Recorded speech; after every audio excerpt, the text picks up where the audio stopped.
Si-hun stopped walking on the sidewalk, staring through the bistro window. There was Payton, the wife who ran off 4 years ago without saying anything. But what made him stop breathing was the 3 little kids with her. The boy had his same serious face. One girl pushed up her glasses just like him. The other had his stubborn chin. Si-hun held his briefcase tighter. Inside were divorce papers he'd flown here to get signed. But now, looking at these kids who looked just like him, those papers felt super heavy. What was Payton hiding? If you're already hooked by this family drama and want to see how this crazy situation plays out, do me a favor and smash that subscribe button right now. Trust me, this story is about to get a lot more complicated. And let me know in the comments where you're watching from. I love hearing from you guys. Si-hun had practiced what to say 100 times on the plane ride from Seattle. Keep it simple. Get in, get out. Just walk in, say, Payton, sign these papers, and leave. But that was before he saw the kids. He stood on the sidewalk another minute, trying to understand what he was seeing. The sun was warm. Tourists kept pushing past him. Some guy played guitar nearby. Everything felt weird. Through the window, he watched Payton help the little boy pick between 2 colors. She was smiling. That real smile he remembered, not the fake one she used at dinners with his dad. This was her real one. Her hair was different now. Shorter. Curly instead of straight like before. She wore jeans and a sweater with paint all over it. The old Payton always dressed nice for surprise work meetings. This Payton looked relaxed. Free. One of the little girls, the one with his chin, looked up from her coloring book and pointed outside. Her sister looked too. Both girls stared right at Si-hun. He should have moved. Should have walked away. But his feet wouldn't work. The boy looked up next. Now all 3 kids were staring at him with big eyes. Payton must have noticed because she turned to see what they were looking at. Her face went white. For a few seconds, nobody moved. Si-hun watched her face change from shock to fear to something else. Her hand reached out fast, pulling the kids closer. That hit him hard. The math was easy. 4 years since she left. Kids looked about 3 or 4. So she was already pregnant when she disappeared. Si-hun's chest felt tight. His lawyer had asked if there were any problems that might mess up the divorce. He'd said no. Clean break. No kids. No shared stuff except the apartment she left. He was wrong about that. The bistro door was right there. Si-hun made himself move. His hand grabbed the handle. Inside smelled like bread and coffee. Music played. Other people sat at tables, just enjoying their day. Normal people with normal lives. Si-hun opened the door. The bell rang. Everyone at Payton's table froze. Mommy? The little girl with glasses spoke first. Who's that man? Payton stood up so fast her chair made a loud noise. People looked over. Girls, stay with your brother, Payton said quietly. Her voice was steady, but Si-hun could see her hands shaking as she grabbed her purse. I'll be right back. But Mommy, the smallest girl started. Elena, please. Just color with your sisters. I need 2 minutes. Si-hun stayed by the door, knowing he was making a scene just standing there. The girl behind the counter was watching them. An older couple stopped eating to stare. Payton walked toward him.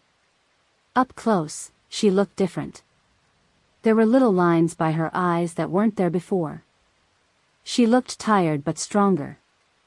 She stopped a few steps away. Close enough to talk quietly. Far enough to run if needed. Si-hun.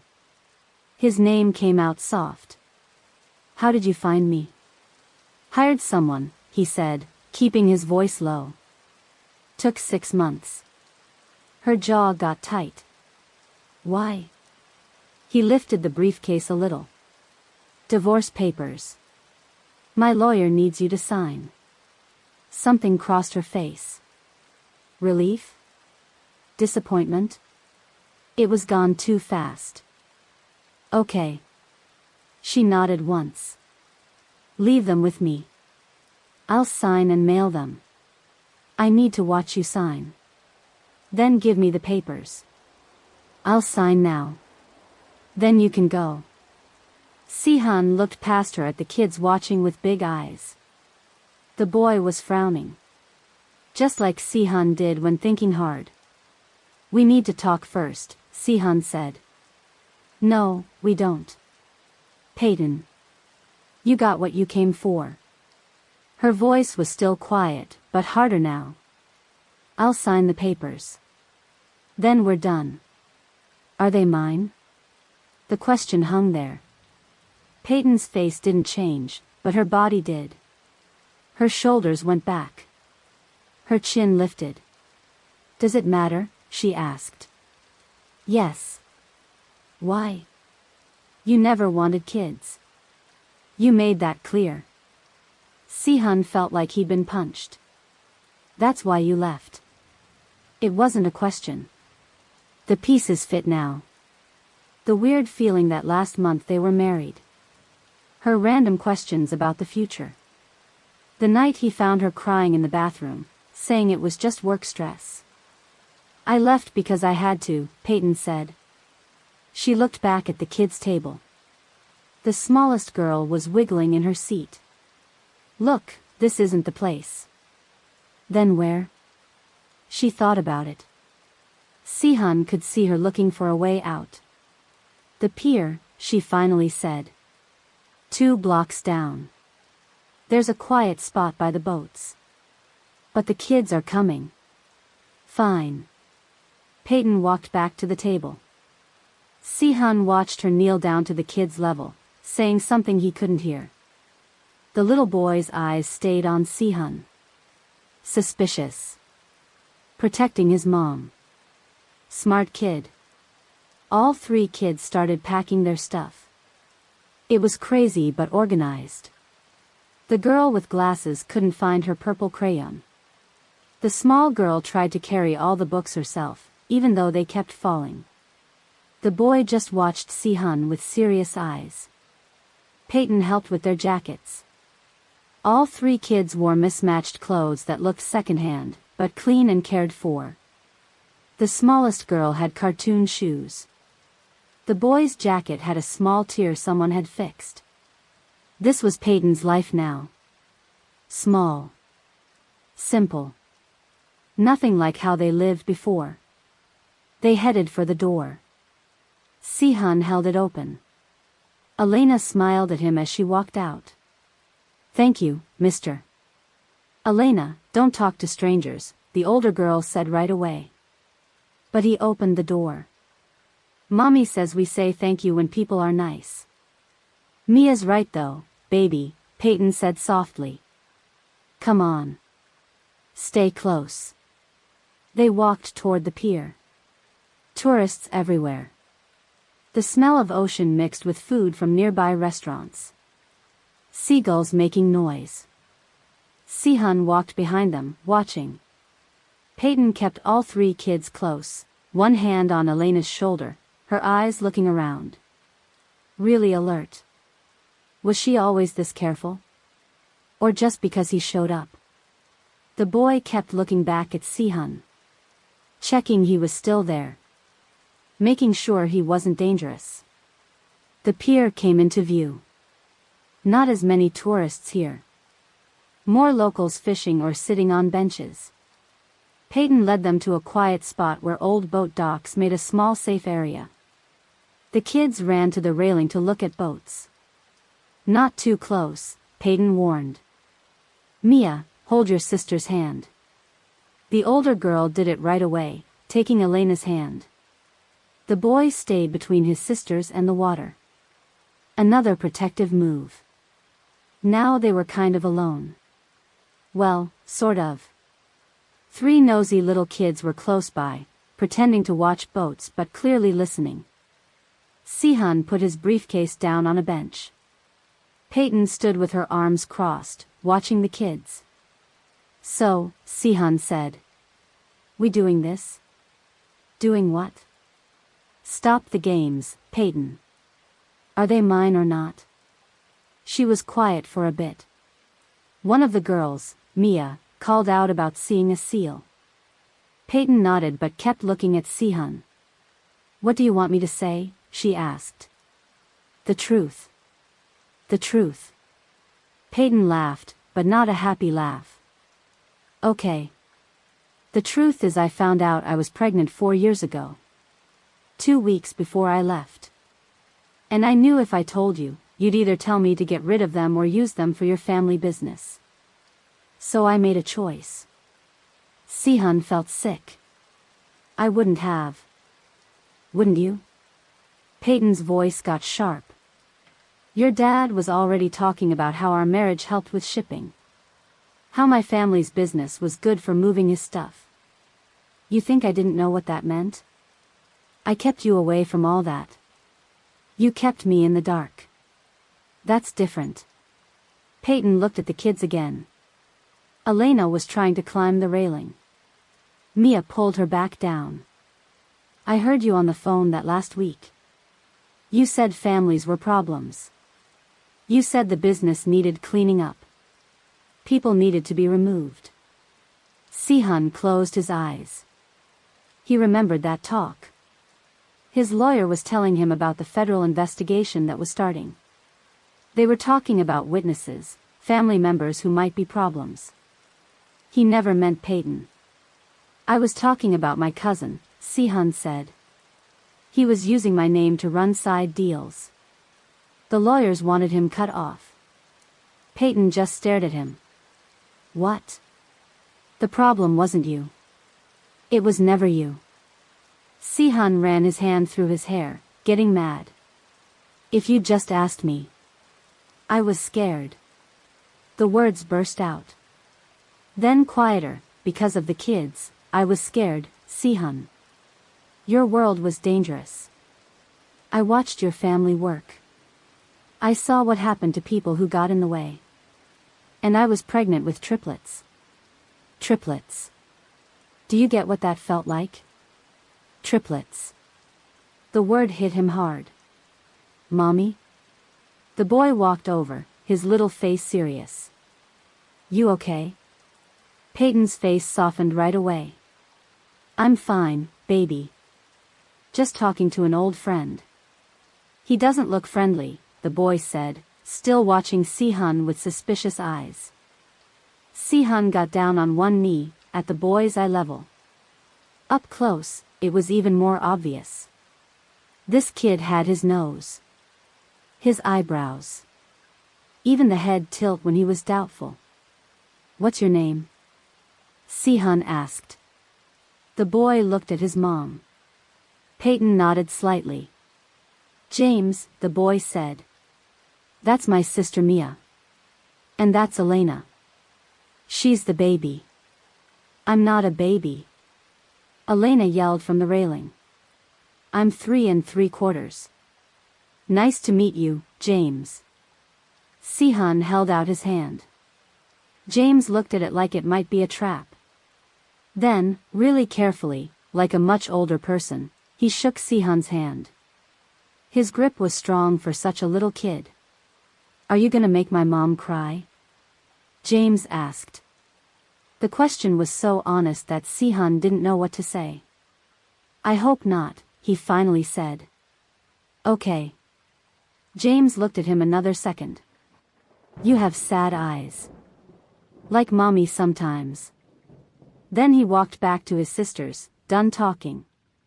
Si-hun stood up slowly. Payton was watching with a look he couldn't read. They're smart, Si-hun said. Too smart sometimes. Payton's voice got soft. James especially.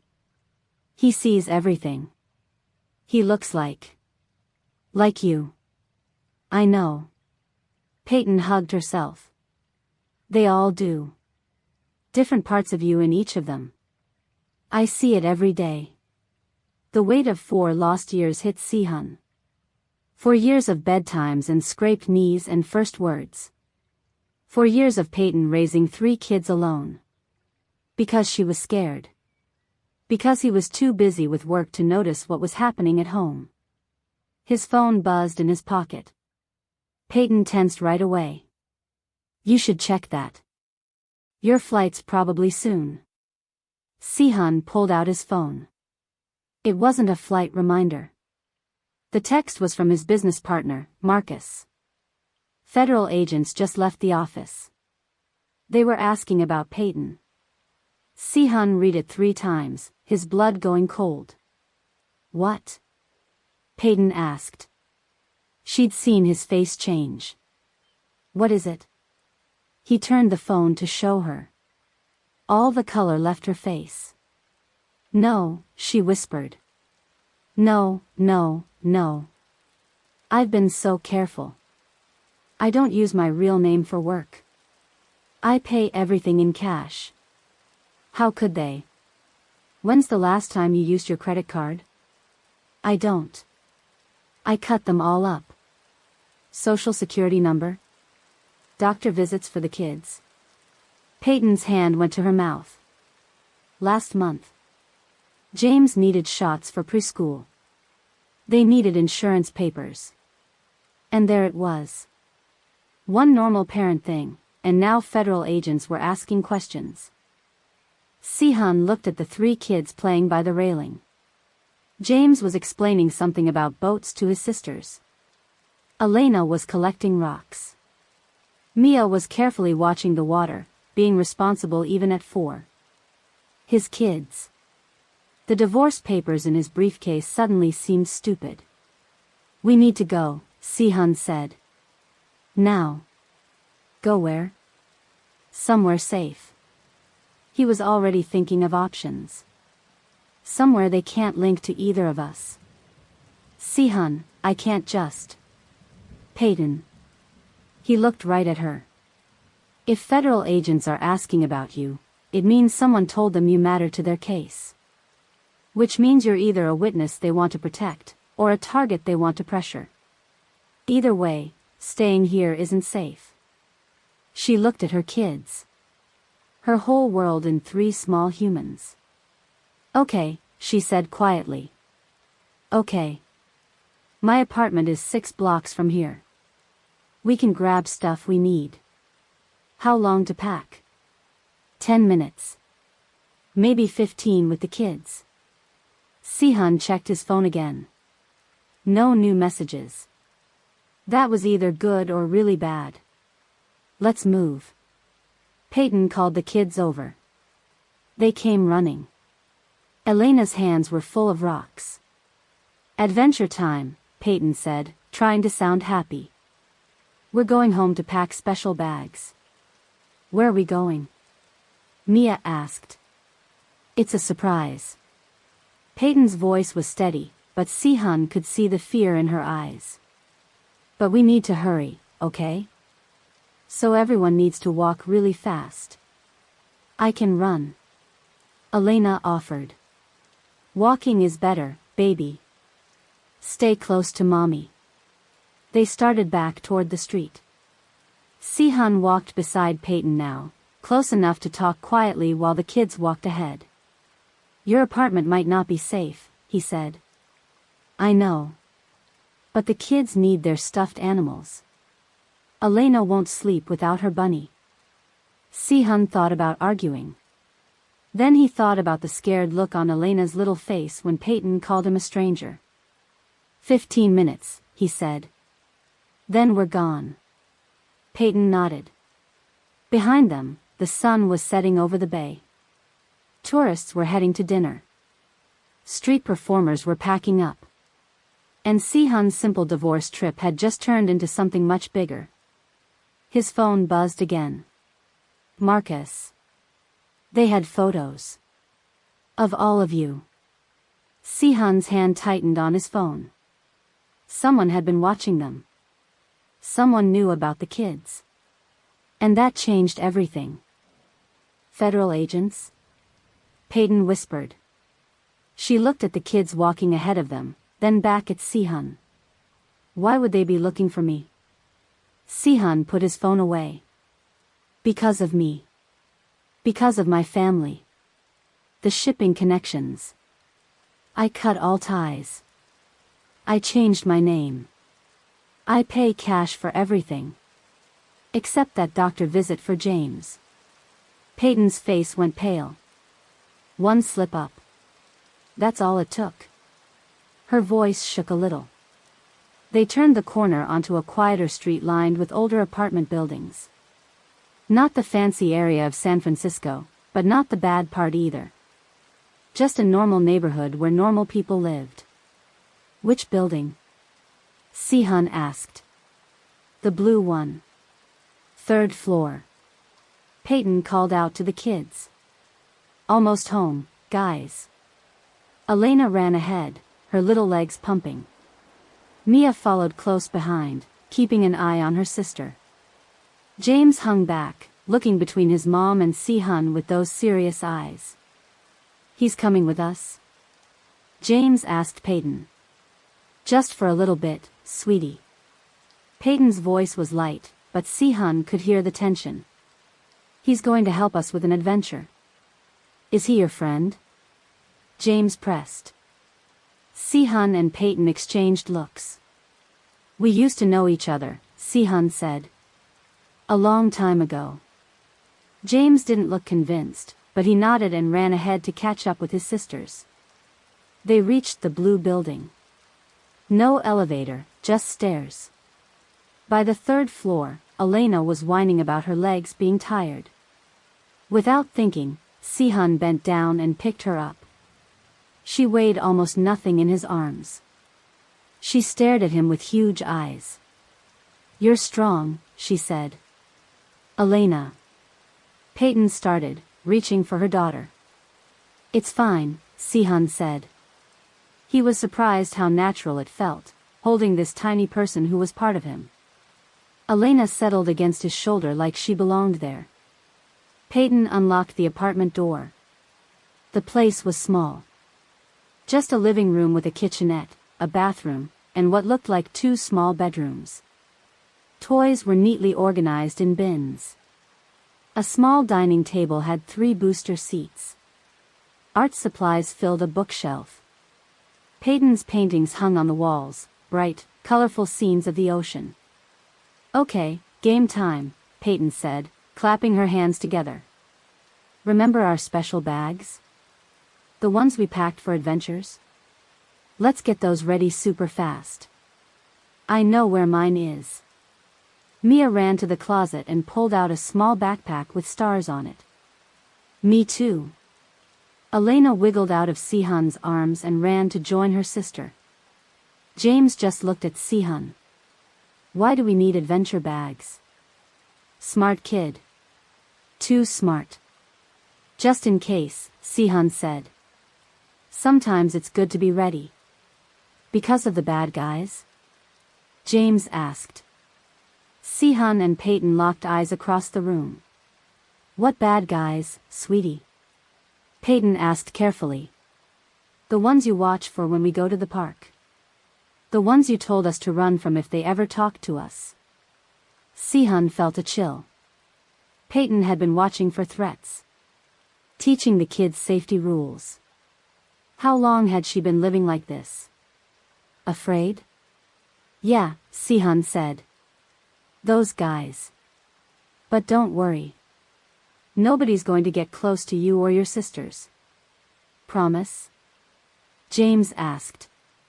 Promise. James nodded once, then went to get his backpack. Payton disappeared into her bedroom. Si-hun could hear drawers opening and closing. He stood in the middle of the living room, feeling out of place surrounded by all these signs of a life he knew nothing about. A family photo caught his eye. Payton with the 3 kids at what looked like their birthday party. A small cake with 3 candles. Party hats. Payton looked tired but happy. That was last year, Payton said, coming back with a duffel bag. Their third birthday. They share the same birthday? Triplets, remember? She gave a small smile. Though James likes to remind everyone he's 5 minutes older than Mia, and 12 minutes older than Elena. Triplets. 3 babies at once. And she'd done it all alone. Payton, I don't. She shook her head. Not now. We need to move. She raised her voice. Kids. Are your special bags ready? Remember, just the important things. The kids came running back. Elena's backpack bulged with what looked like mostly stuffed animals. Mia had packed more carefully, clothes, a small book, a toy. James had the least in his bag, but Si-hun noticed he had a small first aid kit clipped to the outside. Always prepared, huh? Si-hun asked, nodding at the kit. Mom says we have to be ready for anything, James said. I'm the boy, so I have to help take care of my sisters. Something twisted in Si-hun's chest. This kid, his son, had been trying to be the man of the family. At 4 years old. That's a big job, Si-hun said. Maybe I can help with that for a bit. James studied him. Maybe. Payton was moving fast, grabbing documents from a locked box, stuffing them into her bag along with clothes and toiletries. Si-hun pulled out his phone and canceled his flight. We can't stay in San Francisco, he said. They know you're here. I know, Payton said.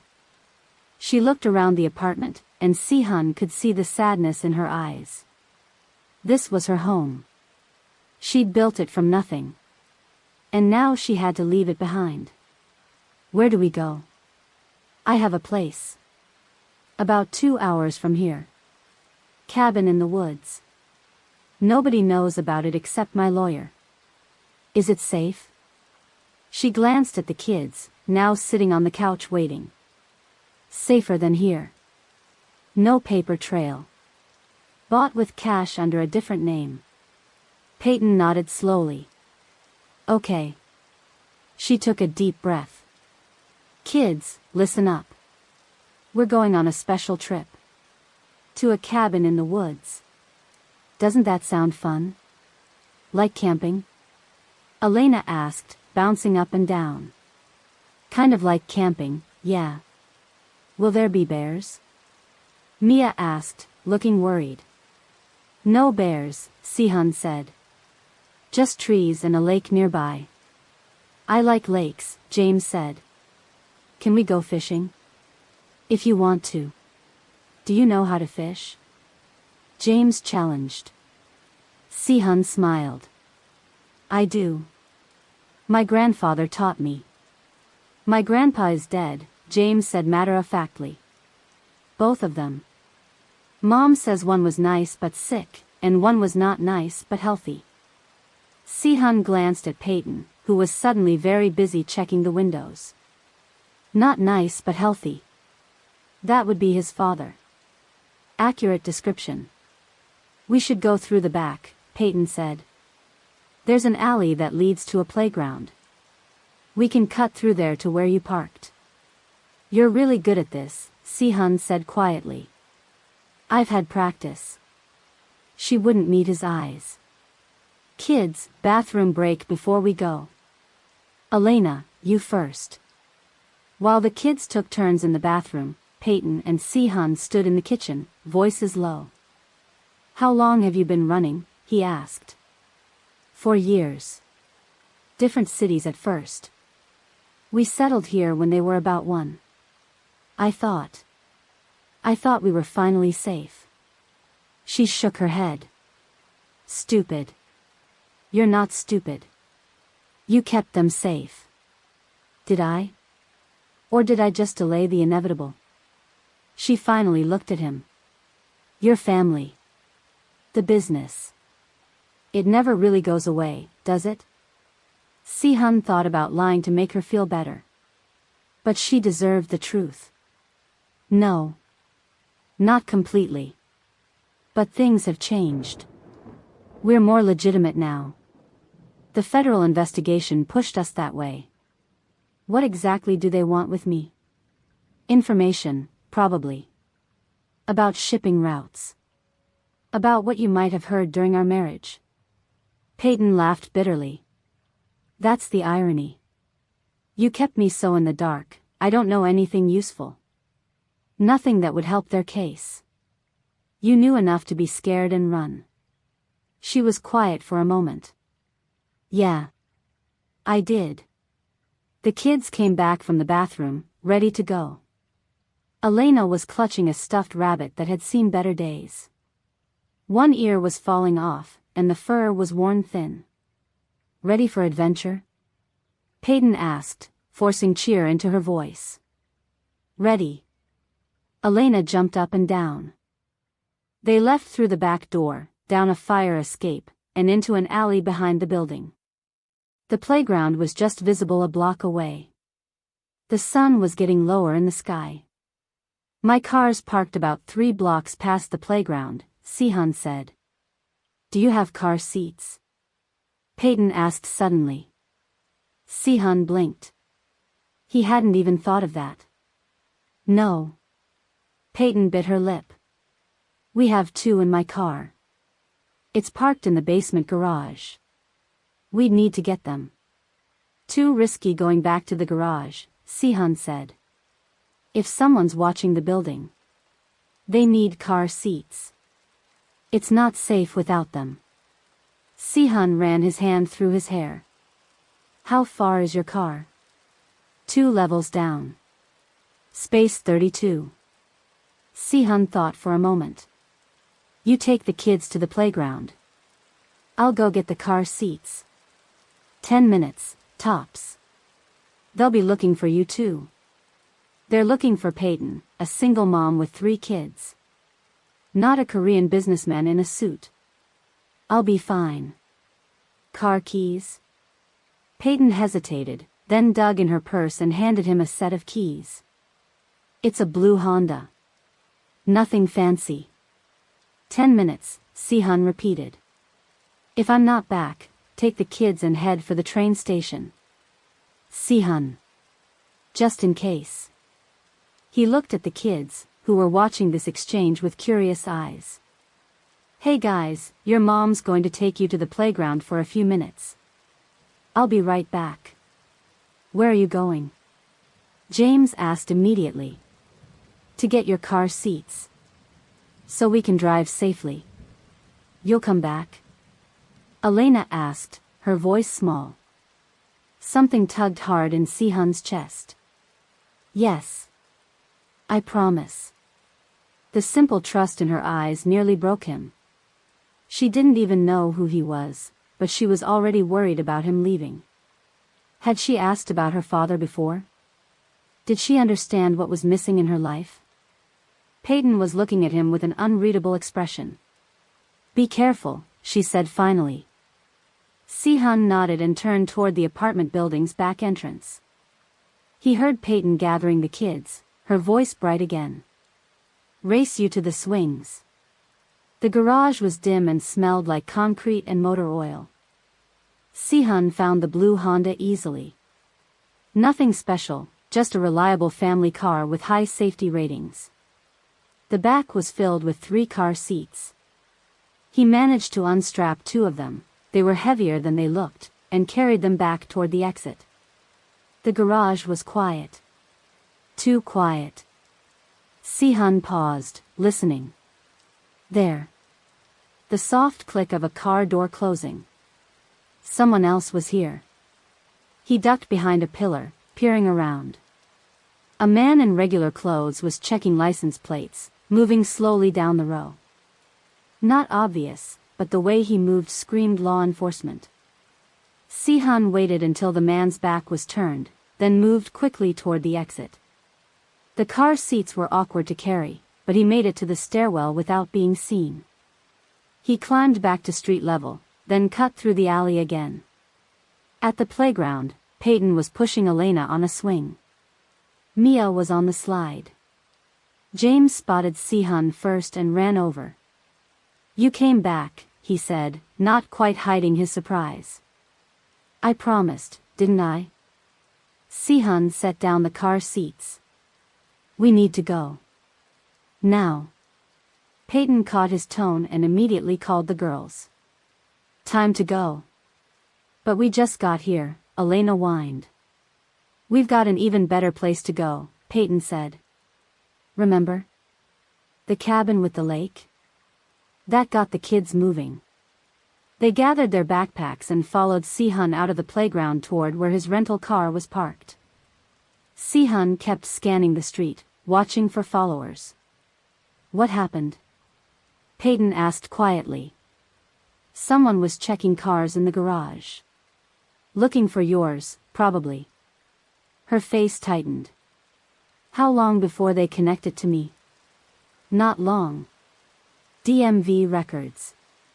They reached his rental car, a black sedan, nothing flashy.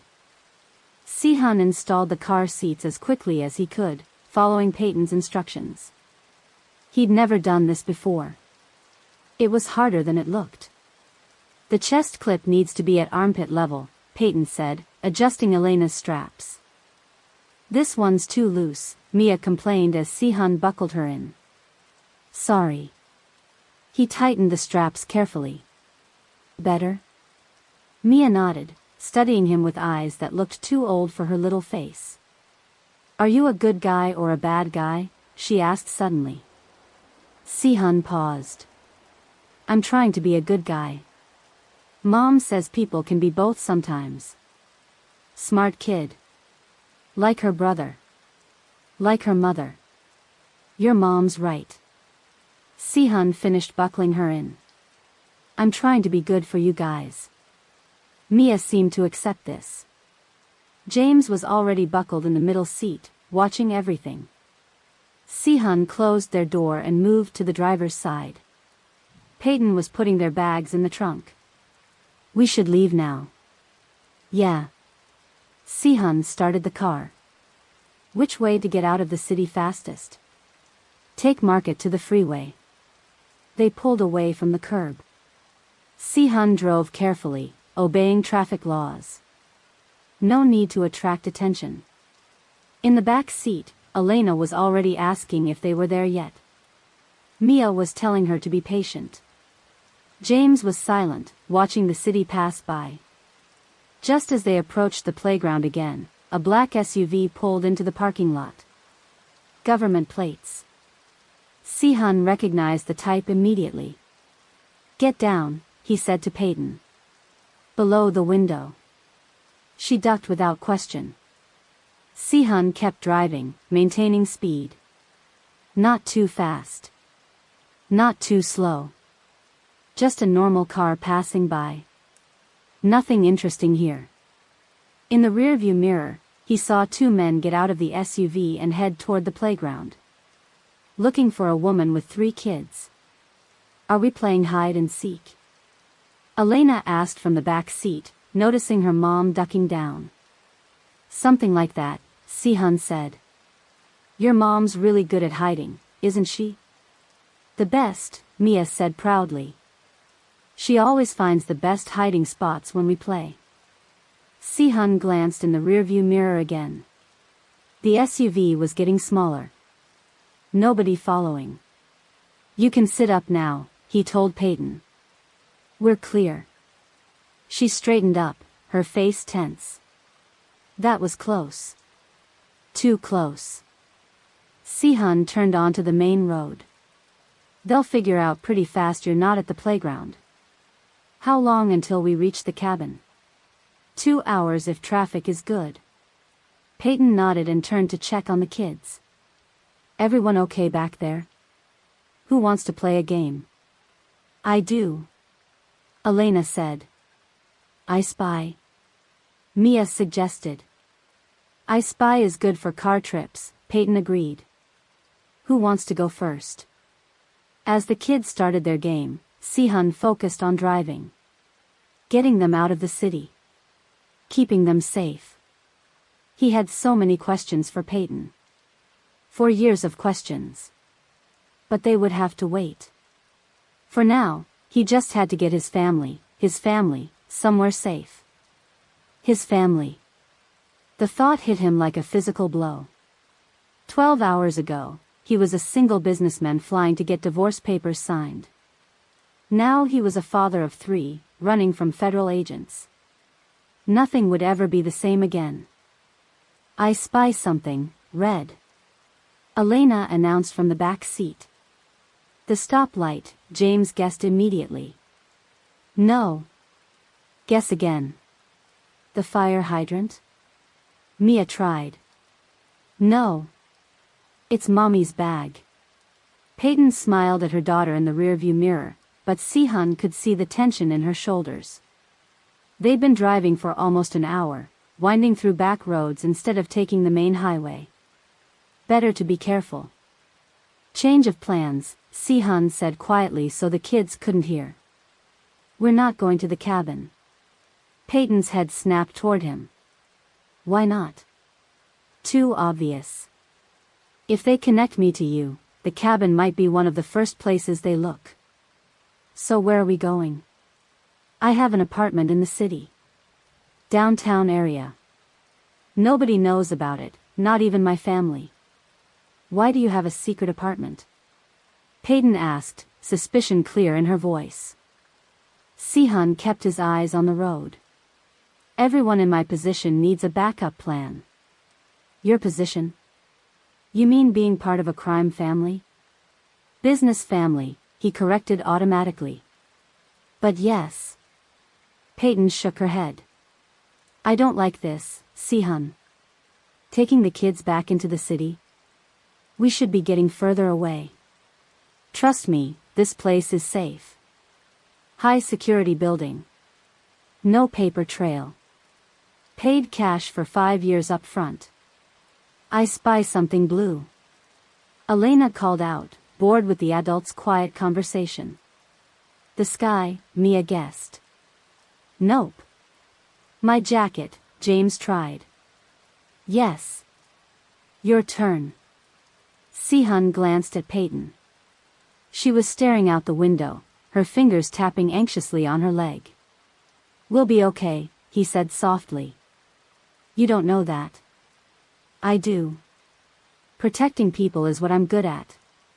"Is it?" Payton looked at him.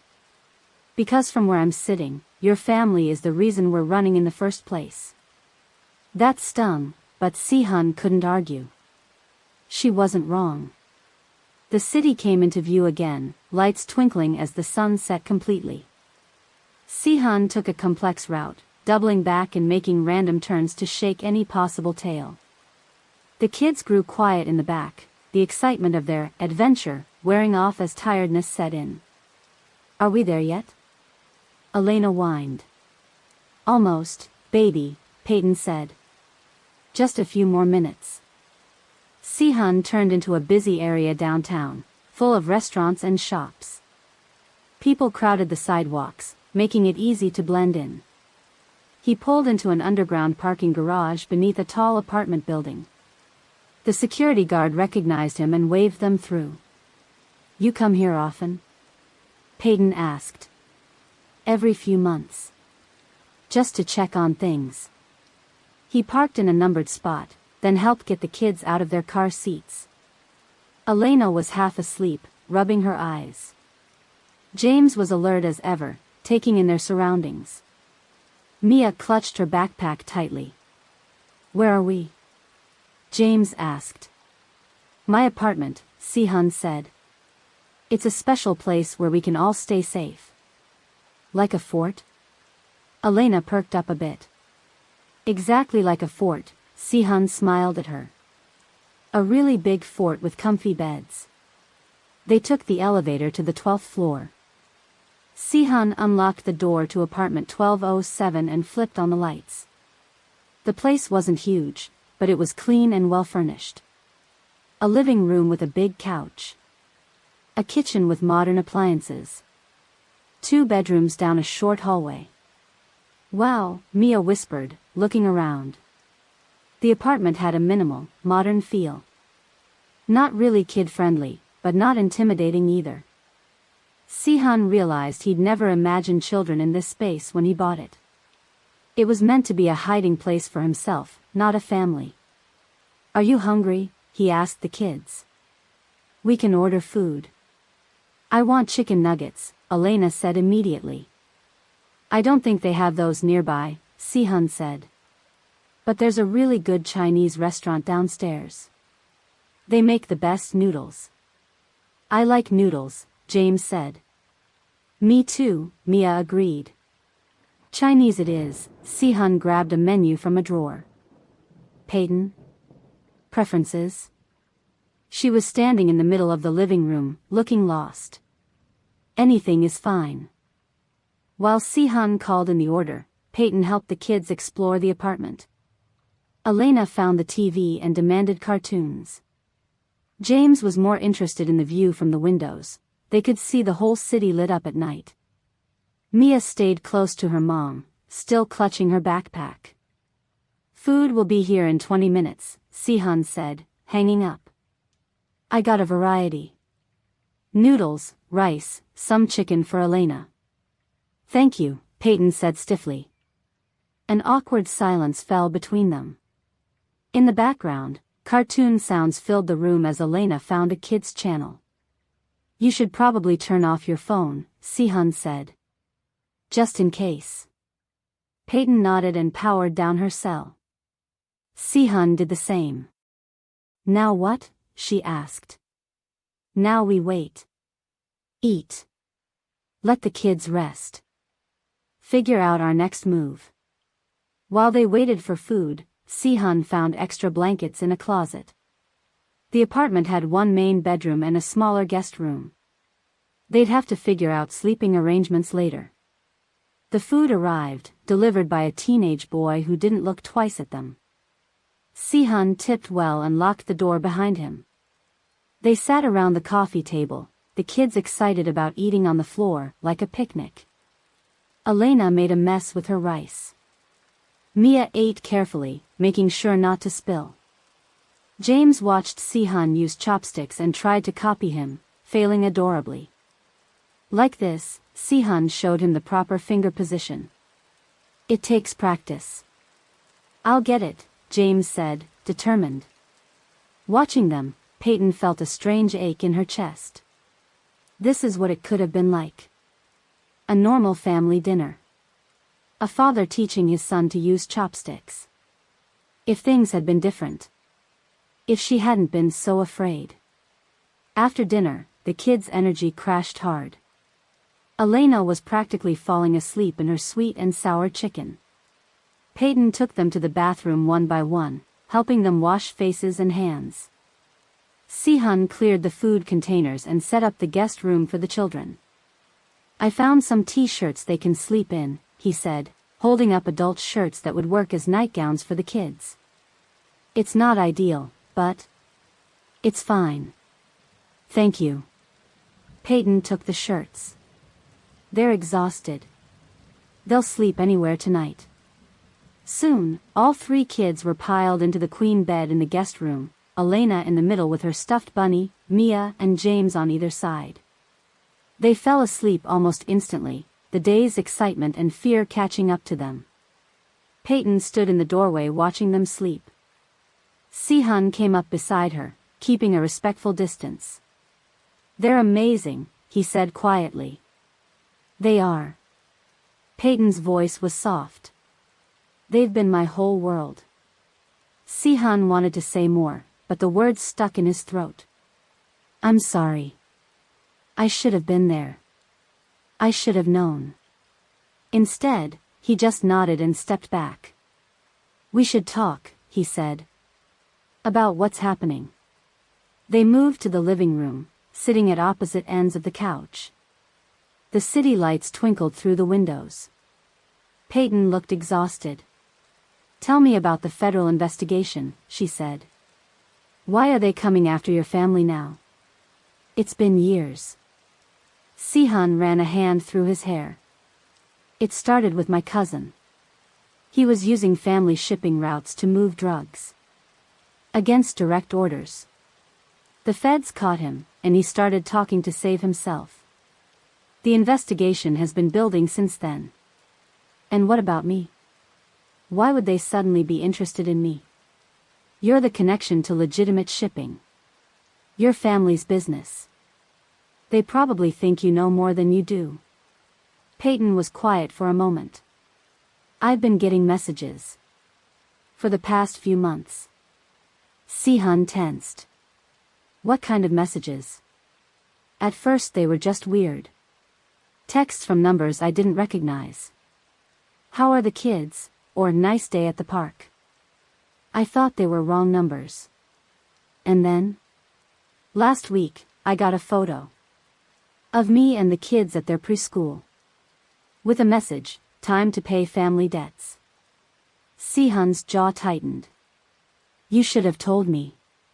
Told you? I hadn't seen you in 4 years, Si-hun. You knew how to reach me. Did I? The man whose family threatened everything I cared about. They sat in tense silence. I've tried to keep them safe, Payton finally said. I've moved 3 times. Changed my name.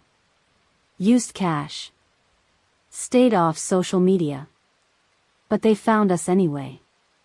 Who do you think it is? I thought it was your father at first. But now I don't know. Si-hun shook his head. My father wouldn't do that. He's cold, but he's practical. Threatening women and children isn't his style. Then who? Could be rivals. Could be someone trying to pressure me through you. Si-hun leaned forward. Did you keep the messages? The photo? Payton nodded. On my phone. We'll need to analyze those. Carefully, on a secure device. Payton wrapped her arms around herself. I just want this to be over. I want the kids to be safe. To have a normal life. I know. Si-hun hesitated, then added, would have helped you, you know. If you'd told me about the pregnancy. Payton looked at him. Would you? Really? The man who told me repeatedly he never wanted children? I said that because of the family business. Because I didn't want to bring innocent lives into that world. Si-hun looked down at his hands. But if I'd known, I wouldn't have abandoned my own children. You can't know that for sure. I know who I am, Payton. She studied him for a long moment. Maybe.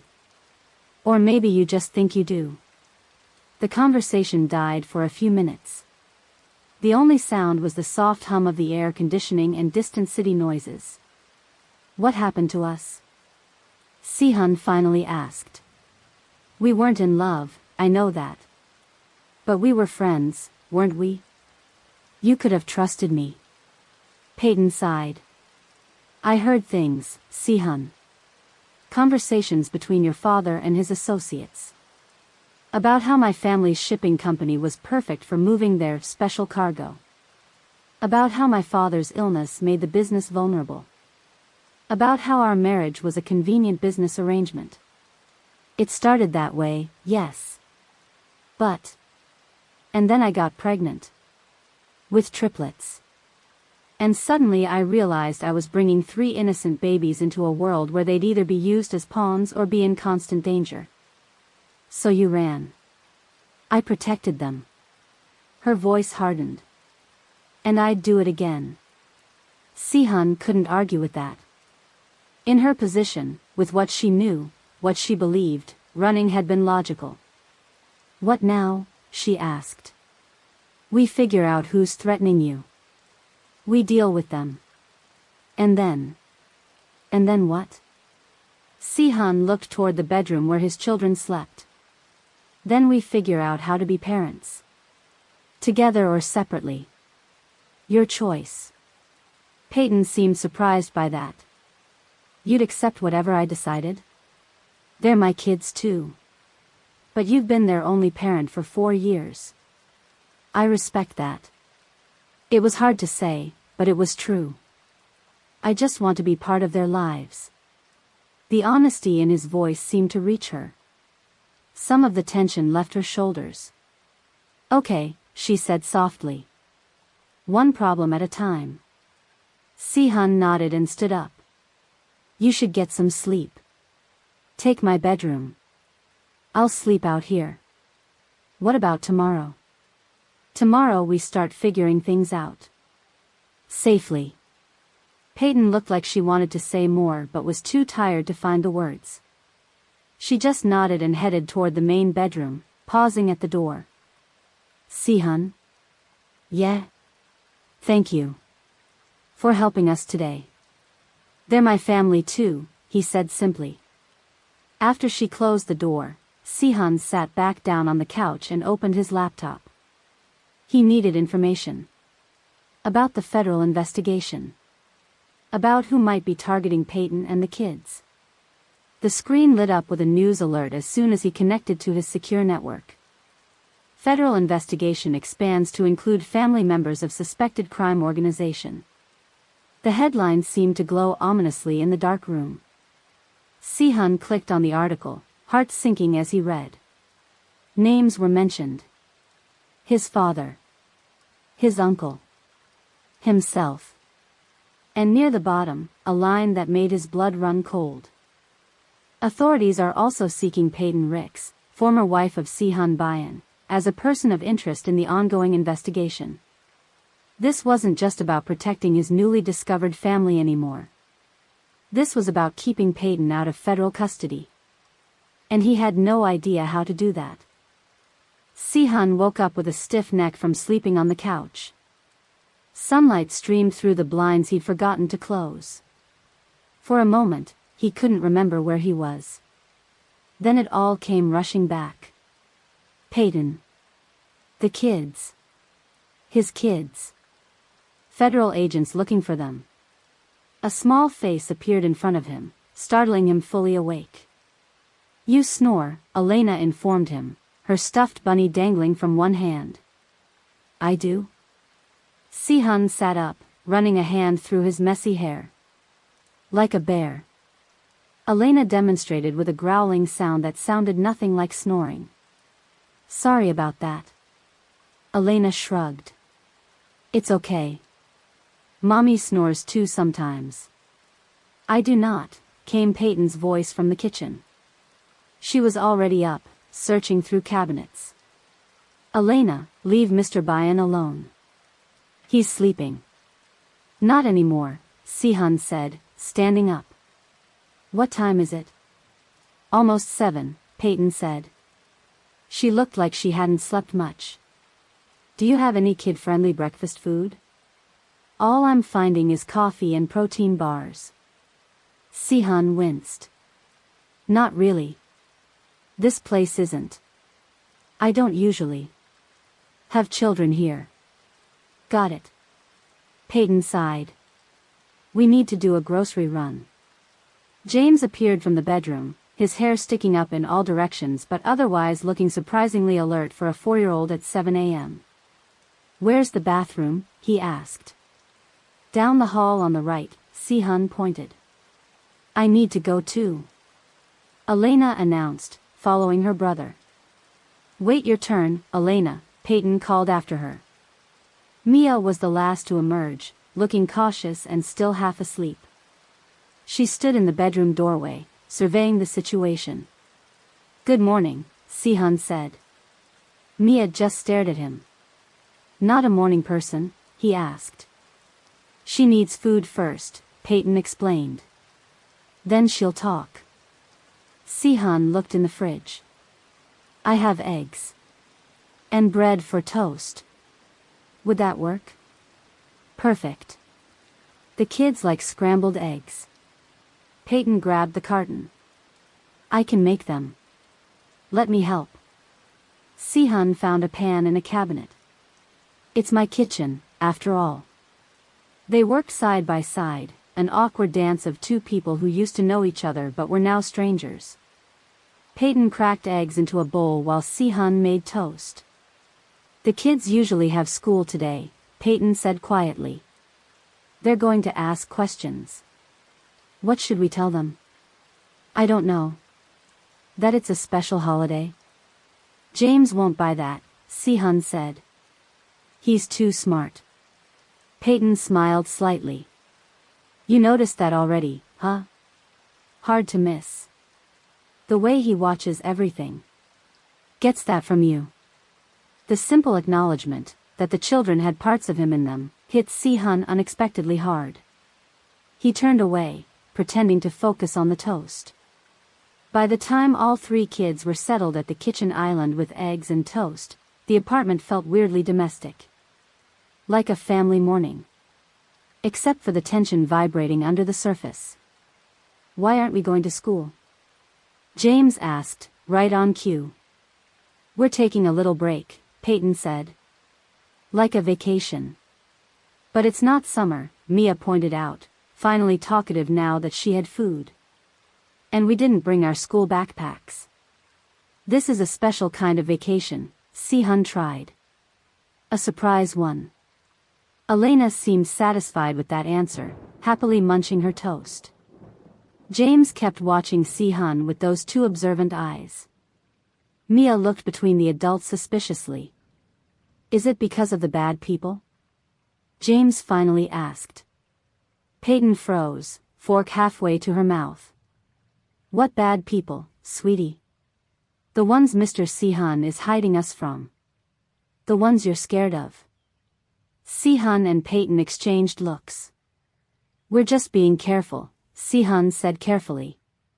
Sometimes grown-ups need to solve problems, and it's better if kids are somewhere safe while that happens. Are we in danger? Mia asked, her voice small. No, Payton said firmly. Not at all. Mr. Si-hun is helping us stay safe. That's all. Is he our dad? Elena asked suddenly. The question hung in the air like a bomb. Si-hun felt his heart stop. Payton set down her fork. Why would you ask that, Elena? Because he looks like James. And he's helping us. And dads help moms take care of kids. It's complicated, baby, Payton said. But is he? Elena persisted. Si-hun couldn't breathe.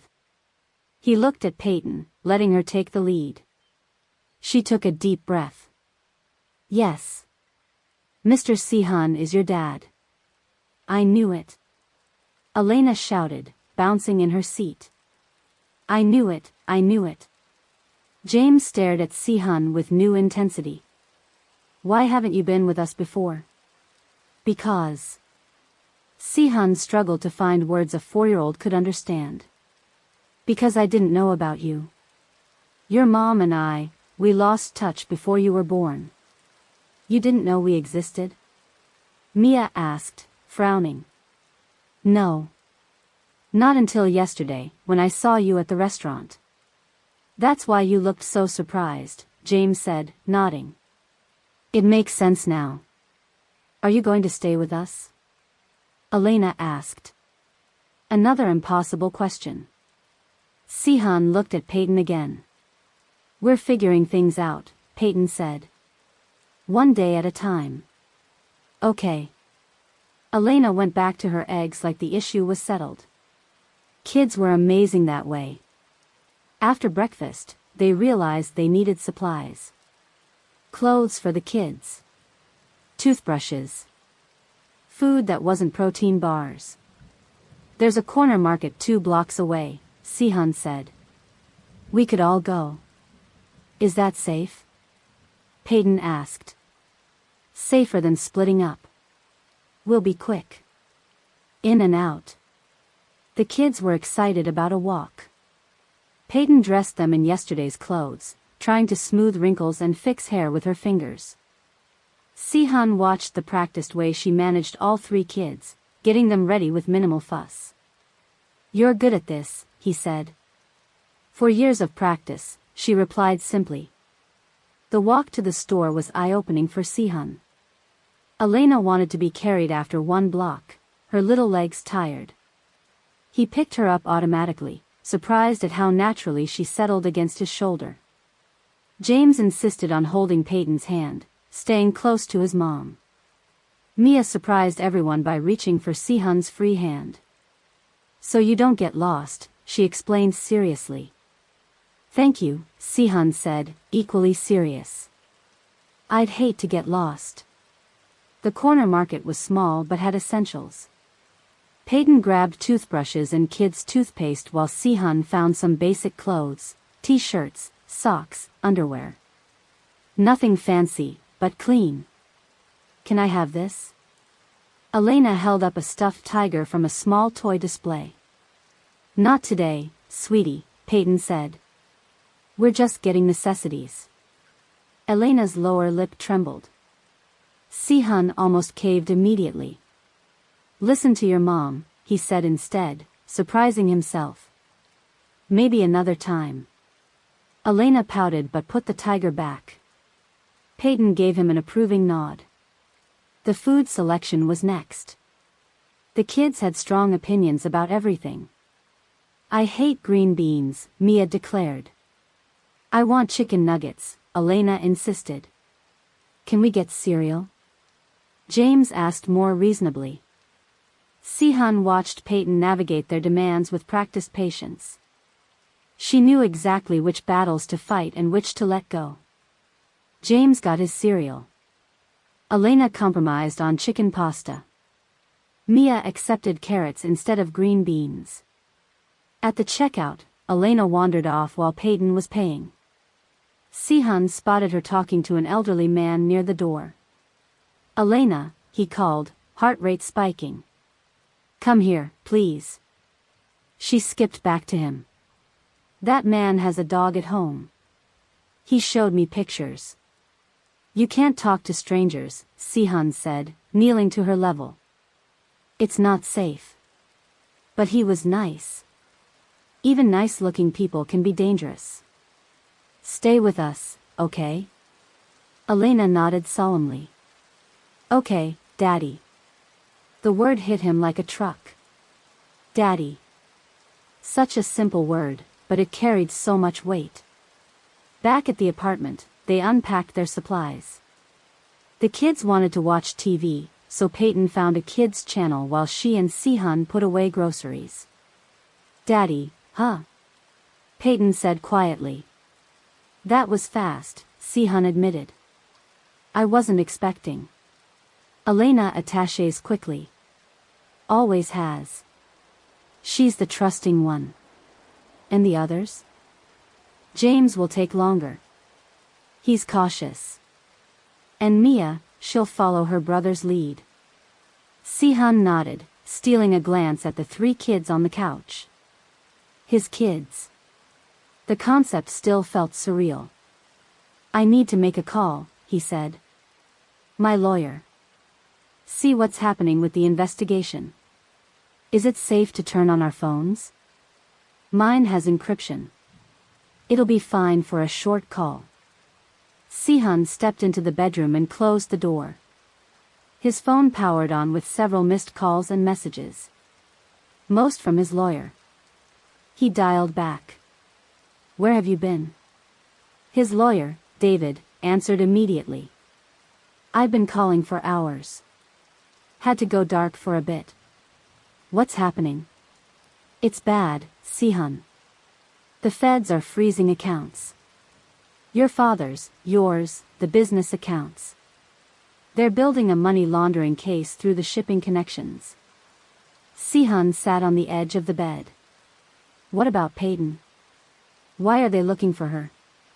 They think she knows details about the shipping routes. Her father's business was key to the whole operation. She doesn't know anything. They don't believe that. And now that she's disappeared with the kids, they think she's running because she's guilty. She's running because she's scared, Si-hun said. Look, there might be a way out of this. For both of you. But you need to come in. Bring Payton. Talk to the prosecutors. Not happening. They're offering a deal, Si-hun. Immunity for information. What kind of information? Names. Contacts. Details about how the shipping routes were used. Information Payton doesn't have, Si-hun pointed out. But you do, David said quietly. The implication was clear. Turn on his family to save himself and Payton. I need to think about this, Si-hun said. Don't think too long. The offer won't stay open forever. After hanging up, Si-hun sat on the bed for a long moment. The situation was worse than he thought. Coming in might clear Payton, but at what cost? His family would see it as the ultimate betrayal. When he returned to the living room, the kids were still watching cartoons. Payton was folding the new clothes they'd bought. That bad, huh? She asked, seeing his face. Could be better. Tell me. He gave her the short version. Accounts frozen. Money laundering investigation. Her supposed involvement. But I don't know anything, she protested. I was just the wife. I know that. But your father's shipping company was central to everything. And when you disappeared. It looked suspicious, she finished. Great. There's more, Si-hun hesitated. They're offering a deal. What kind of deal? Immunity. In exchange for information. Payton's eyes narrowed. Information I don't have. No. But I do. Understanding dawned on her face. They want you to turn on your family. Pretty much.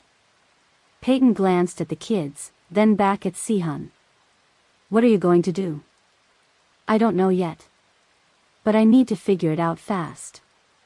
Elena chose that moment to run over to them. Daddy, come watch with us. It's SpongeBob. Si-hun couldn't resist the little hand tugging his. Okay, just for a few minutes. He let himself be pulled to the couch, squeezing in between James and Elena. Mia gave him a sideways look but didn't object to his presence. On screen, a yellow sponge was having some kind of ridiculous adventure. This is the best part, James informed him seriously.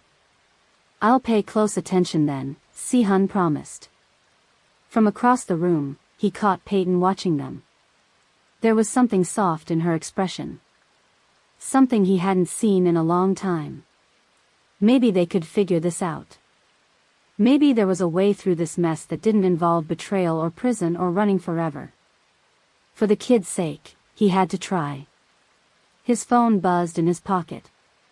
David again. Sorry, I need to take this, he said, extracting himself from the couch. But the best part. Elena complained. I'll be right back. Promise. In the kitchen, he answered. What now? David's voice was urgent. They're offering a specific deal now. They want Payton to testify about the shipping connections. In exchange, all charges against her will be dropped. I told you, she doesn't know anything. Doesn't matter. They think she does. And Si-hun, they're saying if she doesn't cooperate, they'll push for maximum charges. We're talking years. Si-hun's stomach dropped. That's blackmail. That's the justice system. You have 24 hours to decide. The call ended. Si-hun stood in the kitchen, phone clutched in his hand. Behind him, Payton spoke. What is it? What did he say? Si-hun turned to face her. They want you to testify. About shipping connections you know nothing about. And if I don't? Prison. Years of it. Payton's face went pale. She glanced at the kids on the couch, laughing at the cartoon. They'd take me away from my children. Yes. I can't testify about things I don't know, Si-hun. I know that. So what do we do? Si-hun took a deep breath. I think I have to be the one to testify. To tell them what I know. It's the only way to protect you and the kids. Your family will never forgive you. I have a new family to think about now. Their eyes met across the kitchen. For the first time since he'd found her, Payton didn't look away. I can't believe we're actually doing this, Payton said, smoothing her borrowed blouse for the 10th time. Si-hun had arranged for some clothes to be delivered to the apartment. Nothing fancy, just basics, but better than wearing the same outfit for 2 days straight. It's just a meeting, Si-hun replied, adjusting his tie in the mirror. We hear them out. That's all we're committing to. And the kids? David's assistant will watch them. She's good with children. Payton didn't look convinced. I don't know about leaving them with a stranger. We'll be in the same building. Just a few floors away. She glanced toward the living room where the 3 kids were building a fort out of couch cushions and blankets. They'd been cooped up in the apartment all morning, but their energy hadn't dimmed at all. What if they ask me questions I can't answer? Payton asked quietly. About the shipping routes. About your family's business. I really don't know anything. Just tell them the truth. That's all you can do. The truth. Such a simple concept that had gotten so tangled between them. Si-hun's lawyer, David, arrived 30 minutes later with his assistant, a friendly woman named Jen who immediately got down on the kids' level and asked about their fort. The kids warmed to her quickly. Even suspicious James seemed impressed when she suggested structural improvements to their blanket roof. We won't be gone long, Payton promised, kneeling to hug each child goodbye. You be good for Miss Jen, okay? Will you bring us a treat? Elena asked hopefully. If you're good, Payton said with a smile that didn't reach her eyes. Si-hun awkwardly patted James on the shoulder. Take care of your sisters. James nodded seriously. I will. The federal building was only a 10-minute drive away. David briefed them in the car. The lead prosecutor is tough but fair, he explained. They're mainly interested in the money trail through your father's shipping business, Payton. My father ran a legitimate business, Payton said defensively. I know. But they believe it was used to move illegal funds. By my family, Si-hun added quietly. Yes. They think Payton must have known about it because of her marriage to you. But I didn't, Payton insisted. Si-hun kept me completely in the dark. Si-hun winced at her phrasing, but it was true. The prosecutor's office was coldly professional. No decorations, just law books and filing cabinets. Assistant U.S. Attorney Sarah Chen was a no-nonsense woman in her 40s with sharp eyes that missed nothing. Mrs. By-in, she began. Ms. Ricks, Payton corrected. I went back to my maiden name. Of course. Ms. Ricks.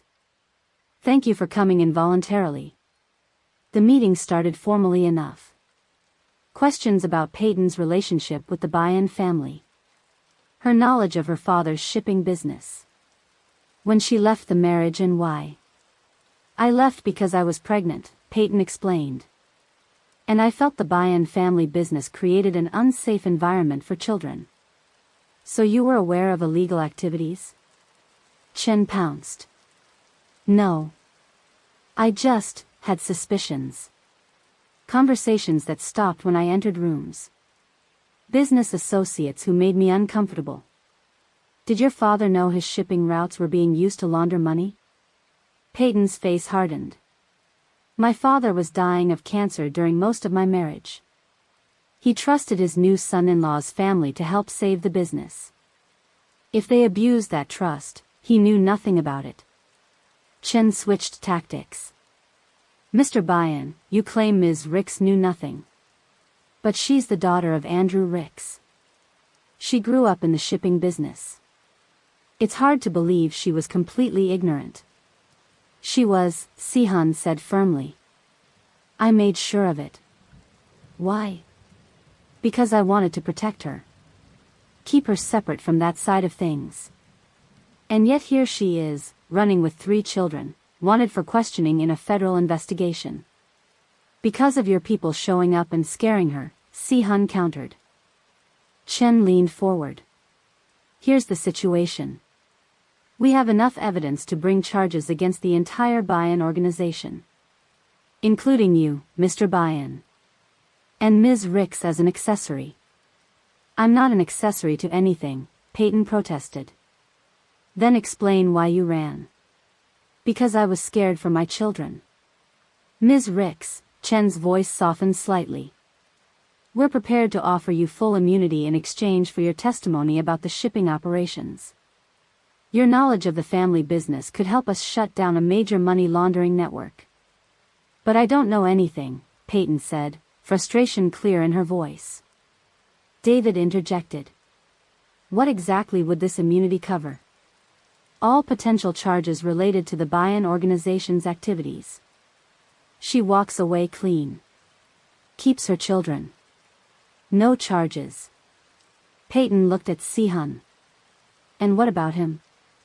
Chen's expression turned professional again. Mr. Bayan's situation would depend on his level of cooperation.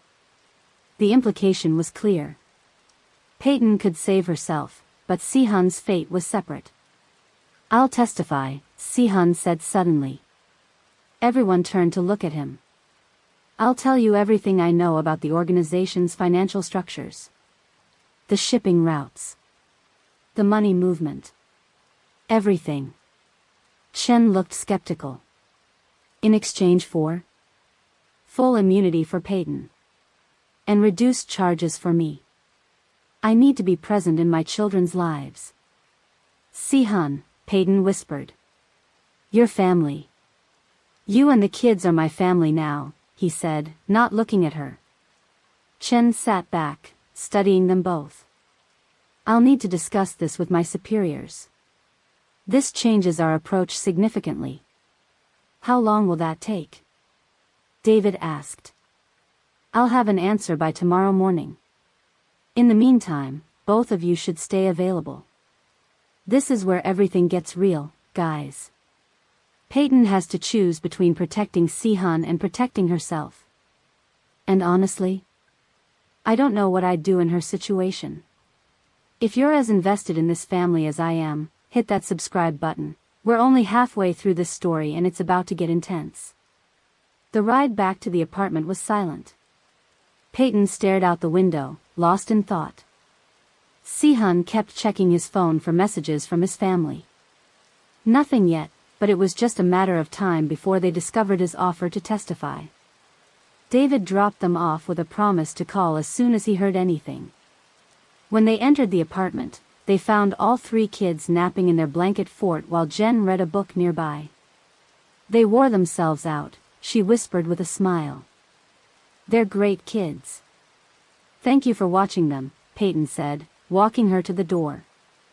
Once they were alone, the weight of their situation settled over them. Payton sat on the edge of the couch, watching the sleeping children. You shouldn't have done that, she said quietly. Done what? Offered to testify.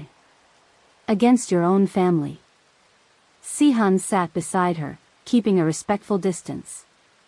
It was the only way to guarantee your safety. And the kids. Your father will never forgive you. Probably not. Payton turned to look at him. Why would you do that? For children you just met? They're my children, Payton. My blood. My responsibility. He ran a hand through his hair. And you're their mother. They need you more than they need me. Mia stirred in the fort, sitting up with sleepy eyes. You're back. We're back, Payton confirmed, forcing a smile. Did you have fun with Miss Jen? She helped us build a better fort. And she knew how to make paper airplanes. Mia crawled out and came to sit between the adults. She looked back and forth between them. Are you fighting? No, sweetie, Payton said. Just talking about grown-up stuff. Is it about the bad people again? Si-hun and Payton exchanged looks over Mia's head. Sort of, Si-hun admitted. But you don't need to worry about that. Mia frowned. But you're worried. Both of you. This kid missed nothing. Just like her father. Sometimes grown-ups have to solve complicated problems, Payton explained. It's our job to worry about them, not yours. Is it about Daddy staying with us? Mia asked, looking directly at Si-hun. The simple question, and the fact that Mia had called him Daddy for the first time, hit Si-hun hard. I want to stay with you, he said carefully. But there are some things I need to take care of first. Bad things? Complicated things.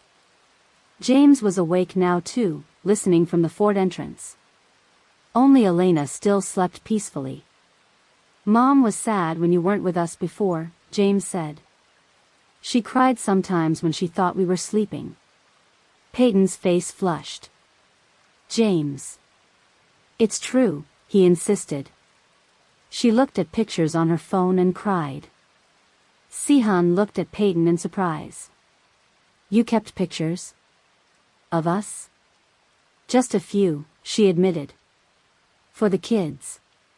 In case they ever asked about their father. Something shifted between them in that moment. The knowledge that despite everything, she hadn't completely erased him from their lives. I think we need to talk, Si-hun said. After the kids are in bed. Payton nodded. I think so too. The rest of the afternoon passed in a strange domestic blur. Dinner from a nearby Italian restaurant. A movie on TV. Bath time for the kids in Si-hun's fancy bathroom that they thought was like a hotel. By 8 o'clock, all three were tucked into the guest room bed again, this time with a promise from Payton to take them shopping for their own pajamas tomorrow.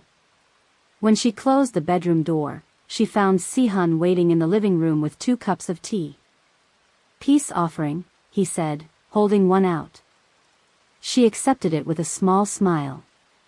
Thanks. They sat on opposite ends of the couch. The same couch where, years ago, they'd first discussed their arranged marriage. Where they'd signed the papers that tied their lives together.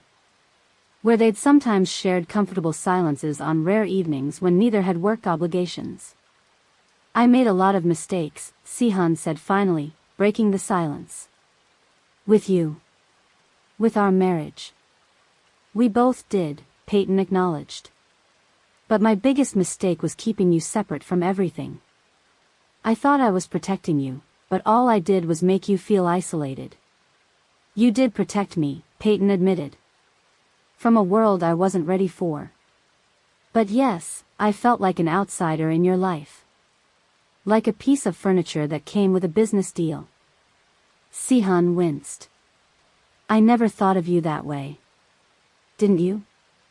Our marriage was arranged to secure shipping routes. We both know that. At first, yes. But you became important to me. He struggled with the words. You were kind. Thoughtful. You left sticky notes reminding me to eat during long meetings. You organized my chaos without trying to change who I was. Payton looked surprised. I didn't think you noticed those things. I noticed. Si-hun set his tea down. I wasn't good at showing it, but I did. Which is why, when you left, it hurt more than it should have for an arranged marriage. Payton was quiet for a long moment. I should have told you about the pregnancy. Yes. You should have. I was scared, Si-hun. Not just of your family, but of you. Of what you might say.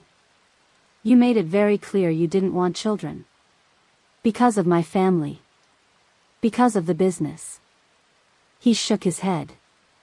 Not because I didn't want them with you. The distinction hung in the air between them. What do we do now? Payton asked softly. I testify. Clear your name. Make sure you and the kids are safe. And then what? You go to prison? Maybe. Hopefully not for long. David thinks with full cooperation, I might get minimal time. And your family? They'll disown me. Cut me off completely. But that's a price I'm willing to pay. Payton set her cup down and moved closer to him on the couch. You'd give up everything for children you just met? For my children. Yes. He looked at her. And for you. For the woman who protected them for 4 years. Who built a life from nothing to keep them safe. Their eyes met, an understanding passing between them. Not romance, it was too soon, too complicated for that. But respect. And maybe, eventually, forgiveness. We'll do this together, Payton decided. I'll testify about what I know, which isn't much, but I can confirm I was kept in the dark. That might help your case. You don't have to. I do. These kids need both parents, Si-hun. Not just me. Not just you. Both of us. Si-hun felt something tight in his chest loosen. Both of us. And whatever happens after the testimony, we'll figure it out. For them. Their hands found each other on the couch cushion between them. Not quite intertwined, just touching.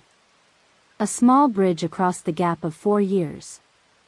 A soft knock on the bedroom door interrupted the moment.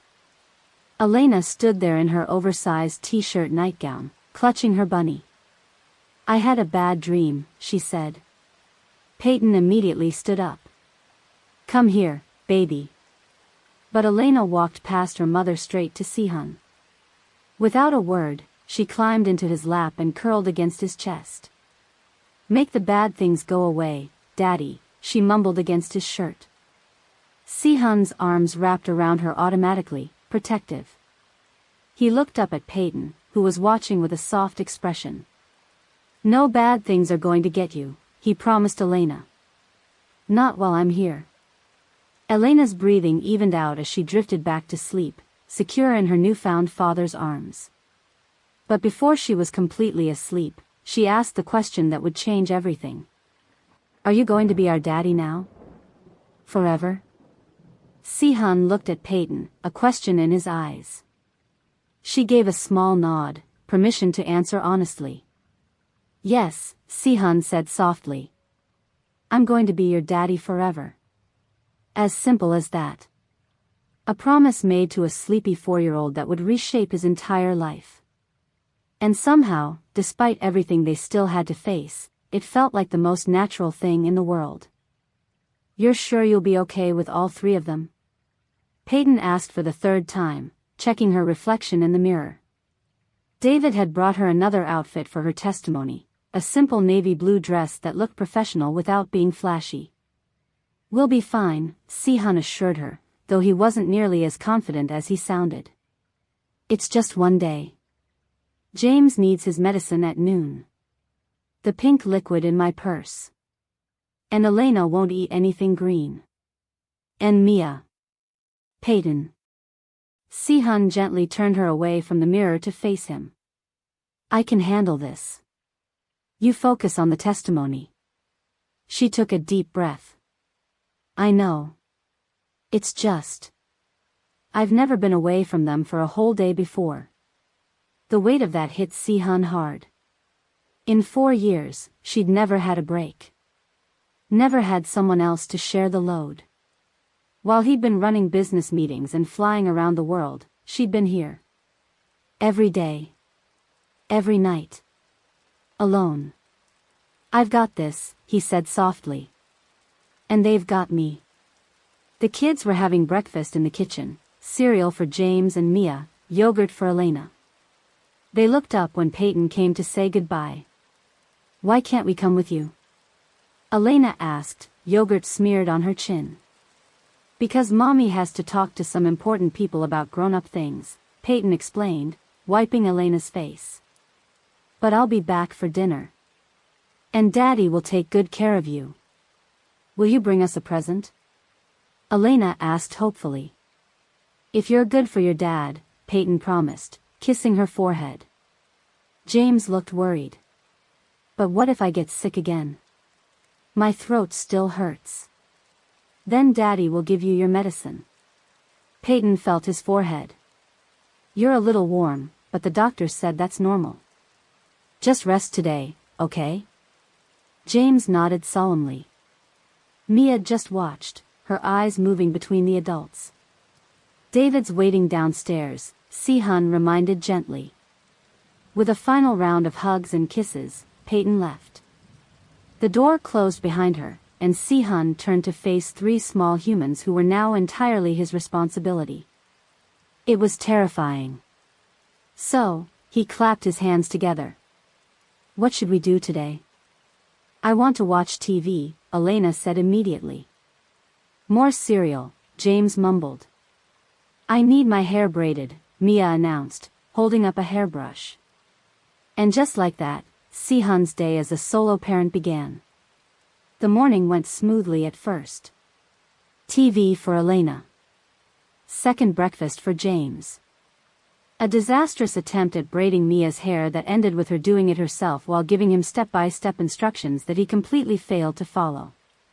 You need practice, Mia informed him seriously. Mommy can do it with her eyes closed.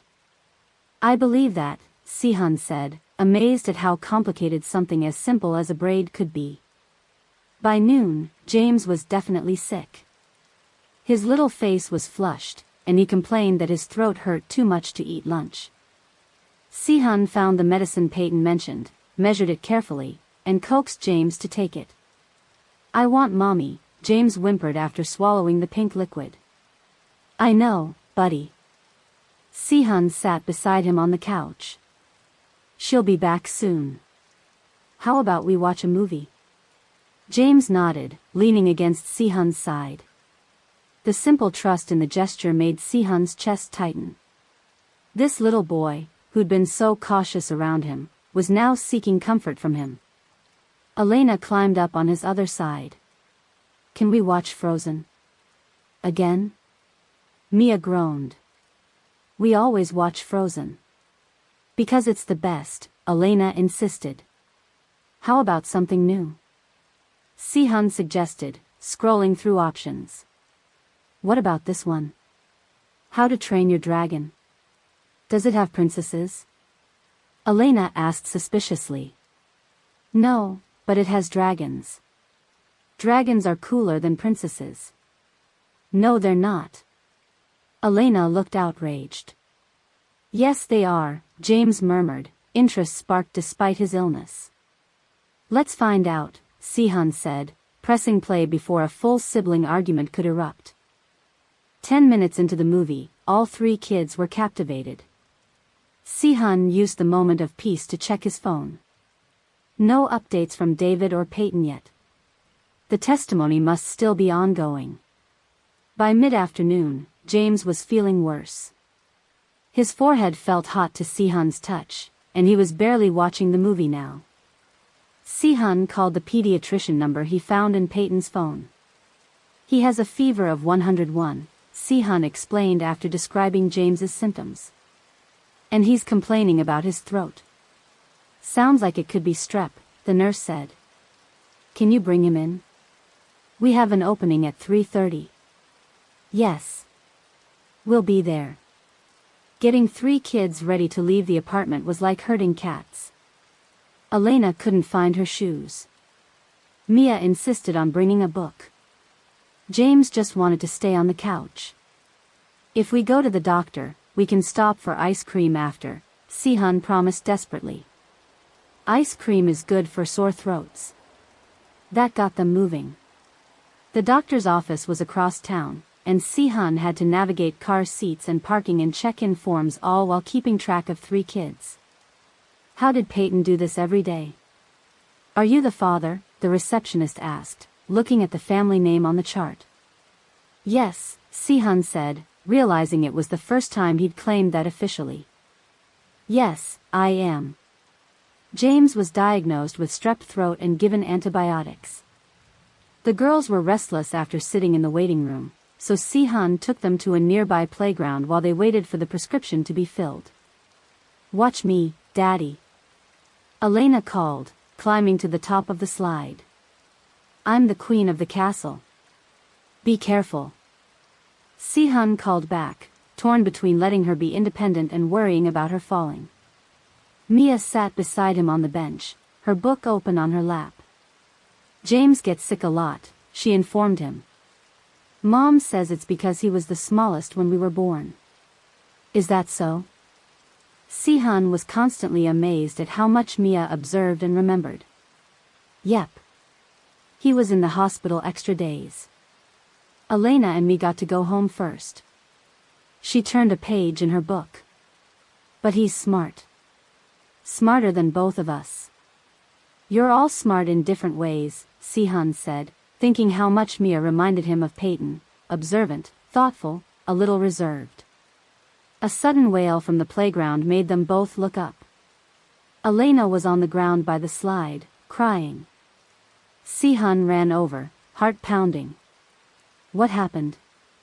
"I fell," Elena sobbed, holding her knee. "It hurts." Si-hun picked her up, checking for injuries. Just a scrape, but she was crying like her heart would break.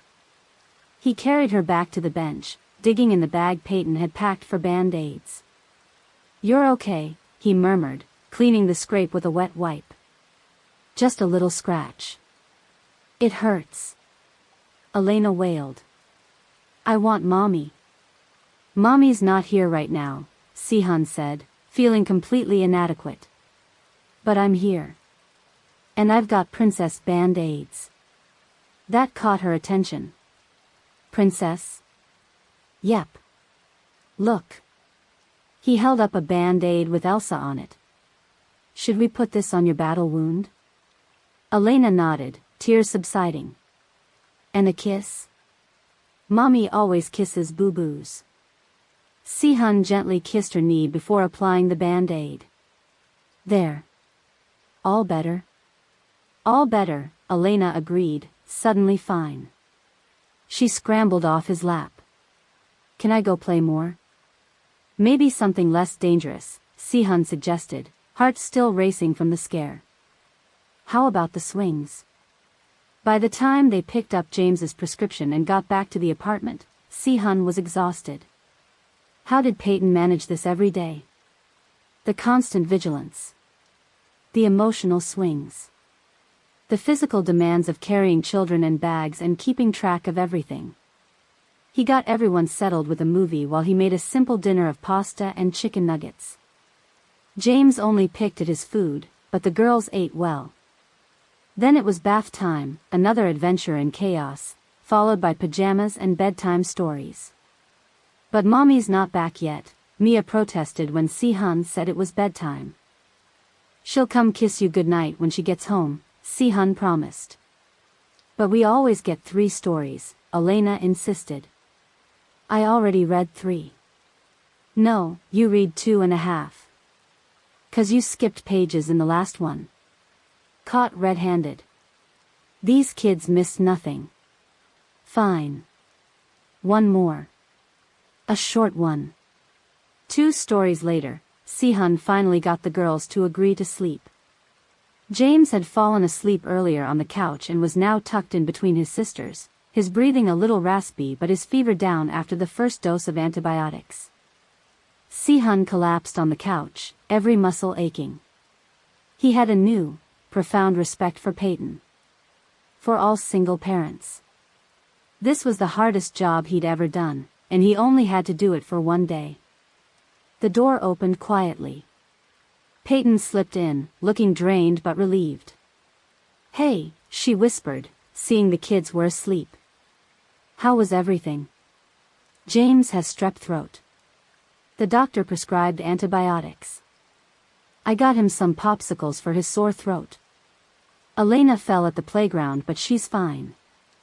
Mia helped me figure out the bath toys. And I now know every word to Frozen and How to Train Your Dragon." Payton laughed softly. "So a normal day then. How do you do this? Every day? By yourself?" She shrugged. "You just do what you have to do." Si-hun shook his head in amazement. "You're incredible." A slight blush colored her cheeks. "How about you? How was the testimony?" "Good, I think." Payton sat beside him on the couch. "They mostly wanted to know about my father's shipping company. The routes. The contacts. I told them everything I remembered. Which wasn't much, Si-hun guessed. No. But I was clear that my father's business was legitimate, and that if it was used for other purposes, neither of us knew about it. She hesitated. They asked a lot about your father. Si-hun nodded, unsurprised. And? I told them I only met him at formal family gatherings. That he was always polite but distant with me. That's accurate. David thinks it went well. He says I'm officially cleared as a person of interest. And because of my cooperation, they're willing to be more lenient with you. Si-hun felt a weight lift off his shoulders. So you're safe. Legally. Yes. But David says there's still a risk. Your father's associates aren't going to be happy about the testimony. Leave my father to me. Payton studied him in the dim light. What are you going to do? Face him. Tell him about the kids. Make it clear that if anything happens to you or them, I'll tell the feds everything I know. That's dangerous, Si-hun. Less dangerous than running.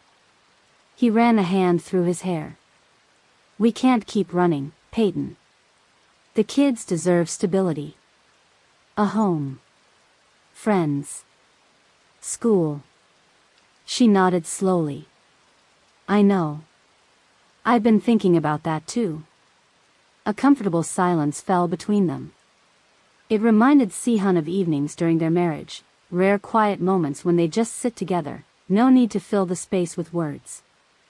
You're good with them, Payton said finally. They already adore you. I'm learning. Slowly. Faster than you think. She smiled. Elena told me on the phone earlier that you kiss boo-boos just right. High praise indeed. Payton laughed softly. The highest. Si-hun found himself watching her laugh. The way her eyes crinkled at the corners. The slight tilt of her head. He'd forgotten how much he enjoyed that sound.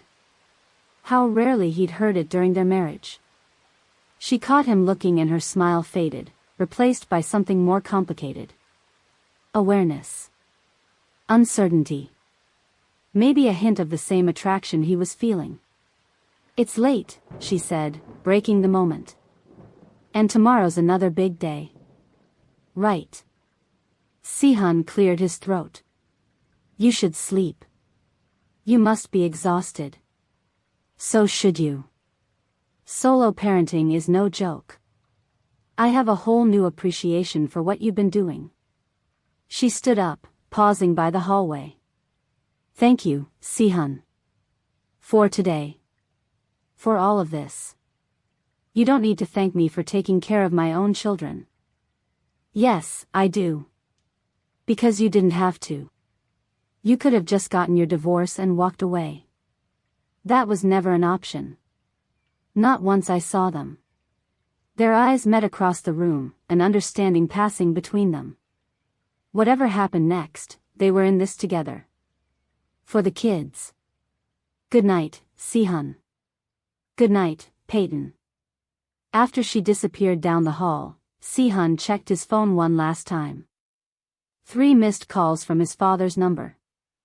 He'd been avoiding them, but he couldn't do that forever. Just as he was about to turn off the phone, it rang again. His father. With a deep breath, Si-hun answered. Hello, father. I'm landing at SFO in 1 hour, his father's cold voice said without preamble. We need to talk. Face to face. It's late. The kids are asleep. Kids? His father's voice turned sharp. So it's true. You have children with that woman. Her name is Payton. And yes, we have children. A long silence. Then, 1 hour. The usual hotel. Don't make me come find you. The call ended. Si-hun sat in the dark living room, his heart pounding. The confrontation he'd been dreading was now inevitable. And everything, his relationship with his father, the safety of his newfound family, his own future, hung in the balance. Si-hun didn't tell Payton about his father's call until morning. No sense in both of them losing sleep over it. When he finally shared the news over coffee, her hands tightened around her mug. "He wants to meet today?" she asked, glancing toward the bedroom where the kids were still sleeping. "At the St. Regis downtown." "I thought I'd go alone first." Payton shook her head. "Bad idea. If he's angry about the testimony." "He's my father, Payton. He won't hurt me." "You sure about that?" Si-hun wasn't, actually. His father had never been physically violent, but his cold anger could be just as damaging. And now, with federal charges looming because of Si-hun's cooperation, all bets were off. "I need to face him," Si-hun said. "Explain about the kids. Try to make him understand. And if he doesn't? Then I make it clear where my priorities lie now." James wandered into the kitchen, hair sticking up in all directions, eyes still puffy with sleep. His throat was better this morning, the antibiotics doing their job. "I'm hungry," he announced. "Cereal or toast?" Si-hun asked, already moving to the cabinet. "Both," James decided, climbing onto a kitchen stool. Payton watched Si-hun pour cereal and pop bread in the toaster. These small domestic acts that would have been unimaginable a week ago now seemed completely natural. "Fine," she said quietly while James was distracted with his breakfast. "You meet him first. But then we all go. He should meet his grandchildren." Si-hun hesitated. "Are you sure that's wise?" "No. But he's their grandfather. And maybe seeing them will help him understand." The St. Regis was exactly the type of place Min-jun Bayan preferred: old-world luxury, impeccable service, and absolute discretion. Si-hun found his father in the hotel restaurant, sitting alone at a corner table with a cup of tea. At 62, Min-jun still cut an impressive figure. Tall, lean, immaculately dressed in a tailored suit. His hair was more salt than pepper now, but his eyes were as sharp as ever. "Father," Si-hun greeted him with a slight bow, old habits dying hard. "Sit." Min-jun gestured to the chair across from him. "You look tired." "I am. It's been a long week." "So I hear." Min-jun's voice was calm, controlled. "Cooperation with federal authorities. Testimony against family interests. A secret family suddenly appearing. You've been busy, Si-hun." "It wasn't how I planned things." "No?" Min-jun raised an eyebrow. "You flew here to get divorce papers signed. Simple task. Now I find you're living with your ex-wife and children you never mentioned. Children I didn't know existed until this week." Min-jun's eyes narrowed slightly. "Explain." Si-hun did. He told his father everything: finding Payton at the bistro, recognizing the children, the federal agent's arrival, their escape to the safe house, and finally, the testimony. She was protecting them, Si-hun finished. From what she thought was a dangerous situation. And was she wrong? Min-jun asked coldly. No. She wasn't. Si-hun met his father's gaze. The business wasn't safe for children. We both know that. Min-jun was quiet for a moment, studying his son. So what now? You throw away everything, your position, your future, your family, for a woman who hid your children from you? I'm not throwing anything away. I'm choosing what matters most. And we don't matter? The family that raised you? The business that will secure your future? That business is about to be dismantled by federal prosecutors, father. With or without my testimony. Min-jun's jaw tightened. Because your cousin couldn't keep his mouth shut. And now you follow his example. I'm protecting Payton and my children. That's all. By betraying your blood. Si-hun leaned forward. No. By protecting it. Those kids are your grandchildren. Your legacy. And they deserve a father who isn't in prison. Something flickered in Minjun's eyes. Surprise, perhaps. Or reluctant understanding. 3 children, you say? He asked, his tone slightly less harsh. Triplets. James, Mia, and Elena. They're 4 years old. And they look like you? James does. The girls have more of their mother in them. But yes, they're definitely Bayans. Minjun nodded slowly. I want to meet them. That can be arranged. But I need your word, no threats, no intimidation. Payton is already wary of you. With good reason, it seems. Minjun's mouth tightened. But they are my grandchildren. I will behave accordingly. That afternoon, they met at a neutral location, an upscale family restaurant near the waterfront. Si-hun arrived with Payton and the kids, all 3 dressed in their best clothes, which wasn't saying much since they still had limited wardrobes. Minjun was already seated, looking distinctly uncomfortable in a restaurant with crayons on the tables and children at nearby booths. He stood when they approached, his eyes immediately going to the 3 small humans partially hiding behind their parents. Father, this is James, Mia, and Elena, Si-hun said, gesturing to each child. Kids, this is your grandfather, Mr. Bayan. James studied the older man with obvious suspicion. Mia moved closer to Payton, clutching her hand. Only Elena stepped forward, fearless as always. You look like Daddy, but older, she announced. Minjun's eyebrows shot up. Si-hun held his breath, waiting for his father's reaction. To his surprise, the corner of Minjun's mouth twitched. And you look like your mother, he replied. But with your father's stubborn chin. Elena beamed, clearly taking this as a compliment.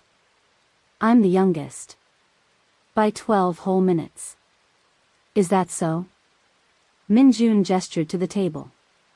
Please, sit. Lunch was a strange affair.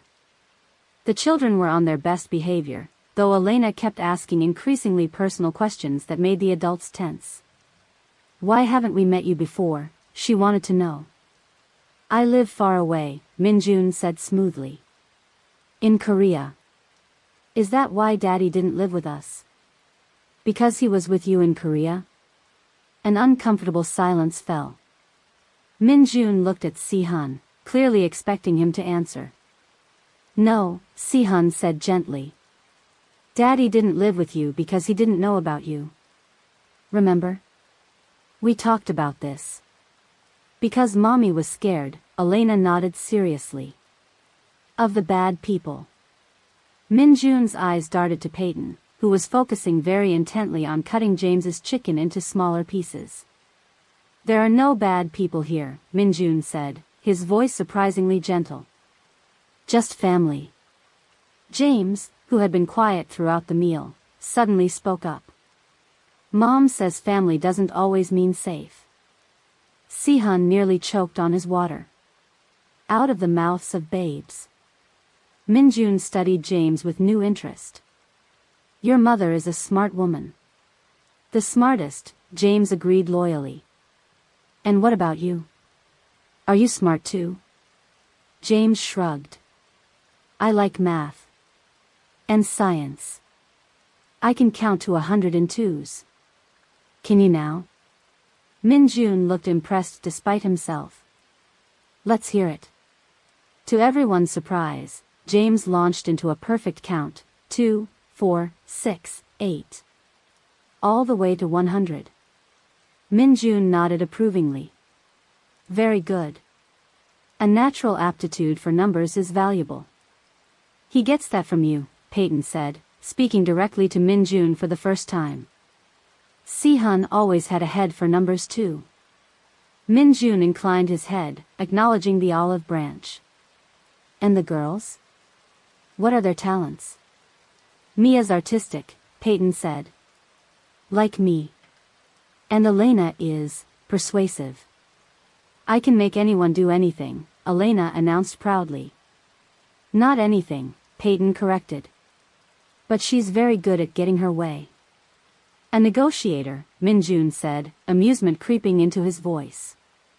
Also a valuable skill in business. Therefore, father, Si-hun interjected. A bit early for career planning. Min-jun waved this away. Never too early. These children have potential. They should be in the best schools. Learning multiple languages. Developing their natural abilities. They're already in a good preschool, Payton said defensively. And they're happy. Of course.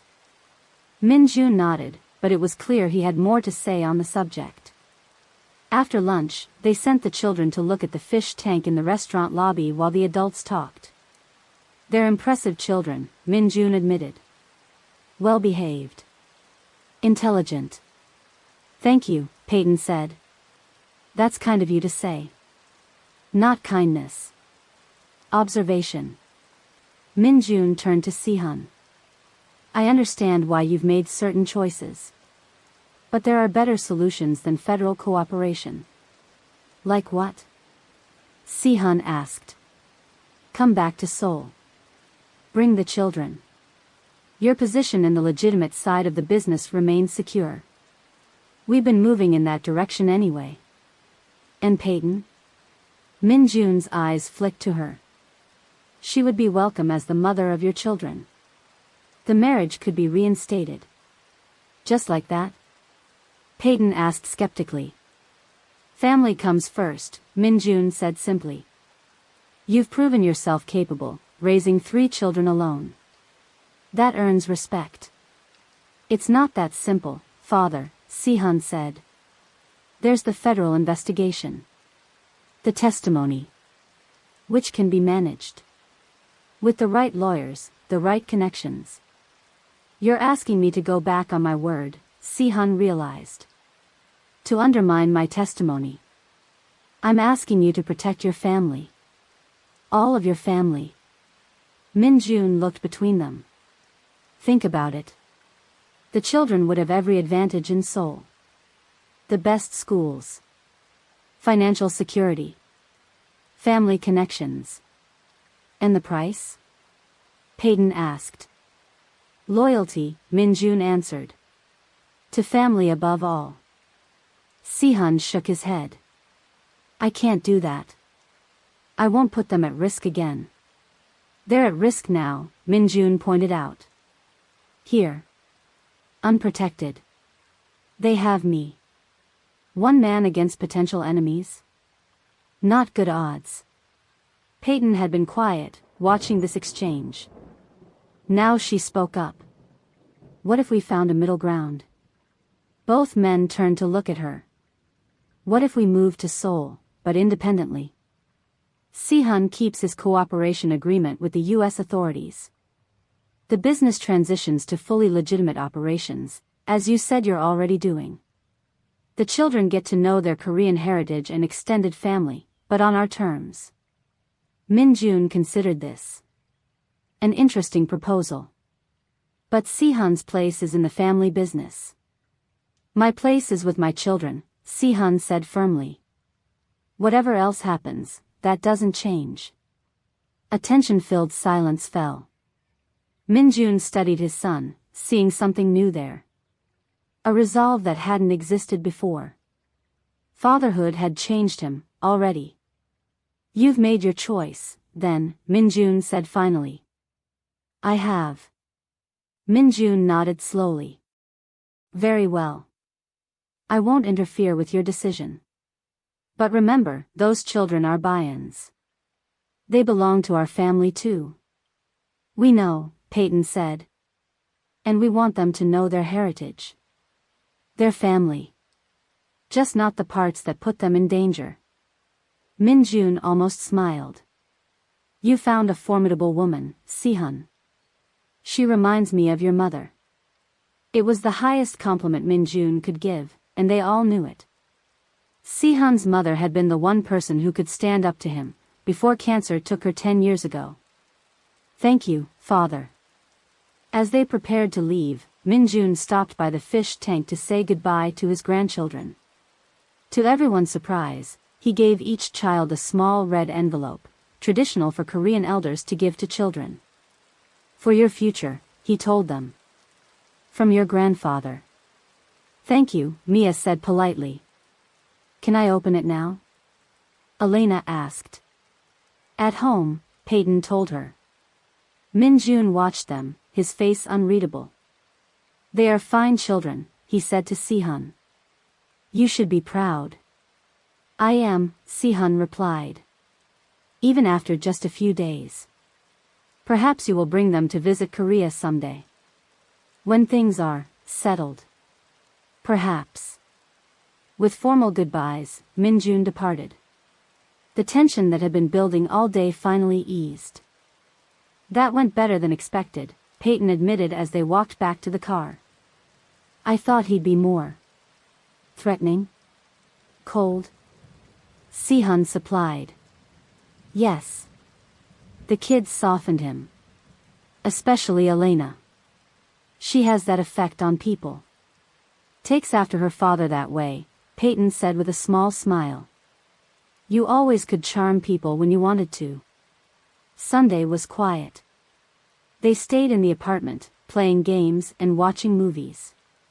The kids opened their red envelopes to find generous gift cards, not cash, which would have been traditional, but practical financial support that couldn't be traced. "Your father is smarter than I gave him credit for," Payton commented when she saw the cards. "He didn't become who he is by being stupid," Si-hun agreed. "He's adapting. To us? To the situation? To reality. The old ways are ending. He knows that." That night, after the kids were asleep, Payton checked her email for the first time in days. She gasped softly, drawing Si-hun's attention. "What is it?" he asked. "An email from my old boss at the design firm. They want me back. For a major project." "That's great. Where?" Payton looked up from her phone, her expression a mix of excitement and uncertainty. "Seoul. They're opening a branch office and want me to lead the design team." Si-hun stared at her. "Seoul? As in Korea?" "Yes. Full relocation package. Benefits. School allowance for the kids." Payton shook her head in disbelief. "It's an amazing offer. Is this my father's doing?" Si-hun wondered aloud. "I don't think so. I've stayed in touch with my old boss. He knows my work." They looked at each other, the possibility hanging in the air between them. "Seoul," Si-hun said again. "Where my father is." "Where your family is," Payton corrected. "The kid's family." "What are you thinking?" Payton bit her lip.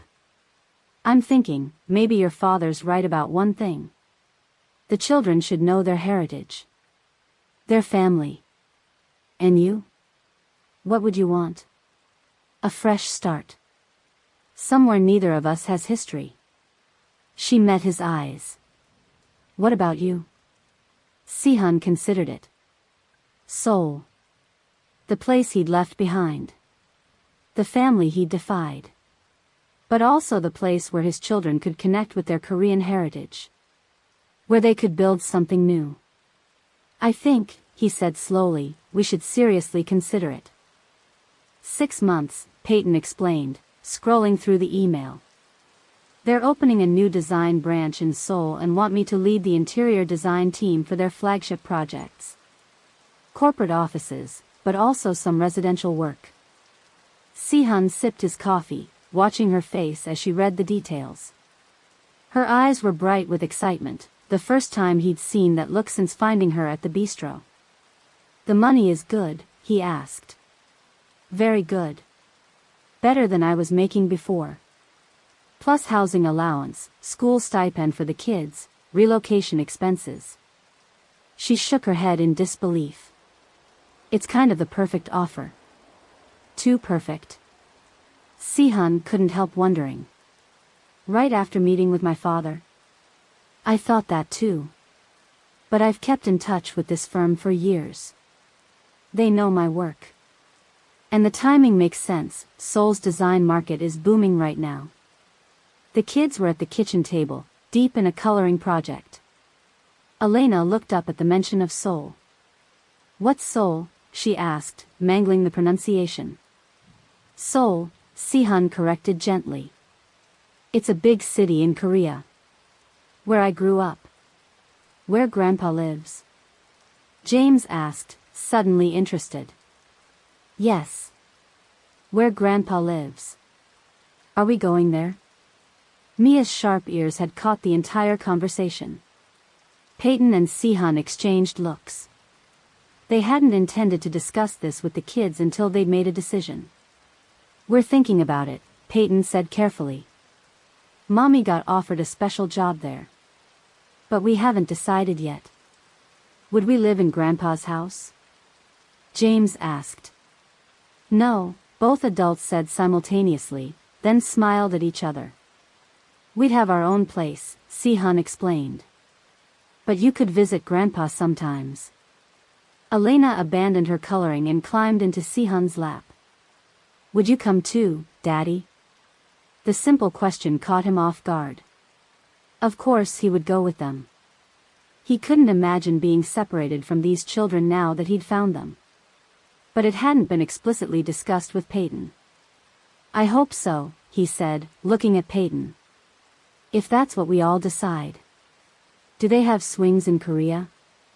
Elena wanted to know. The best swings, Si-hun assured her. And parks and ice cream and lots of fun things. But we'd have to leave our friends, Mia pointed out, always practical. And my teacher. And our apartment. Yes, Payton admitted. We would. It would be a big change. But an adventure too, Si-hun added. You'd learn a new language. Meet new friends. Try new foods. Like what foods? James asked suspiciously. Kimchi, Si-hun said. And bulgogi, that sweet meat you cook at the table. And hotteok, pancakes filled with sweet syrup. Pancakes. Elena clapped her hands. I vote yes. The adults laughed. If only all decisions were that simple. Later, after the kids were occupied with a movie, Si-hun and Payton sat at the kitchen table with laptops open, researching what a move to Seoul would actually entail. The international school looks good, Payton said, scrolling through a website. They have programs starting at preschool age. Taught in English but with Korean language integration. It's expensive, Si-hun noted, looking at the fees. The company will cover most of it. And you said your assets aren't all frozen, right? Right. My personal accounts in Korea are still accessible. And I have investments that aren't connected to the family business. So we could afford it? Yes. Money isn't a concern. Si-hun switched to a real estate website. Housing is the bigger issue. Where do we want to live? Gangnam is expensive but has good schools nearby. Hongdae is more artistic, which you might like. Itaewon has more foreigners. What about? Payton hesitated. Would we be living together? Or separately? The question hung in the air between them. Si-hun looked up from his laptop. What would you prefer? He asked carefully. I'm not sure. The kids are used to having me to themselves. But they've bonded with you so quickly. She twisted a pen between her fingers. And practically speaking, it would be easier to have two adults in one household in a foreign country. But we're not together. Not like that. And I don't want to confuse the kids. Si-hun nodded slowly. What if we found a place with enough space? Separate bedrooms, separate bathrooms. Like roommates who co-parent. That could work, Payton agreed. At least to start. To start, Si-hun echoed, wondering what might come after. They spent the day researching schools, apartments, visa requirements, shipping costs. The more they looked into it, the more possible it seemed. Payton's company would handle most of the paperwork. Si-hun still had connections in Seoul that could smooth their transition. That evening, after putting the kids to bed, they sat on the balcony of the apartment with glasses of wine, watching the city lights. "So I guess we're really doing this," Payton said, her voice soft in the night air. "Seems that way. Unless you're having second thoughts." She shook her head. "No. It feels right. For the kids. For my career." She glanced at him. "What about you? Are you okay going back? After everything with your father?" Si-hun considered the question. "It's complicated. I left Seoul because I wanted distance from the family business. But now I'm going back on my own terms. With my own family. Your father will expect you to reconcile. To rejoin the business. Probably. But I don't have to do that. What will you do? For work?" Si-hun smiled slightly. "I've been thinking about that. I have contacts in the legitimate business world. Investment opportunities. Consulting possibilities." He looked at her. "And I want time with the kids. I've missed 4 years already." Payton was quiet for a moment. "I'm sorry about that. About keeping them from you. You were protecting them. I understand that now. Still. They should have known you. And you should have known them." Si-hun reached across the space between their chairs, taking her hand. "We can't change the past.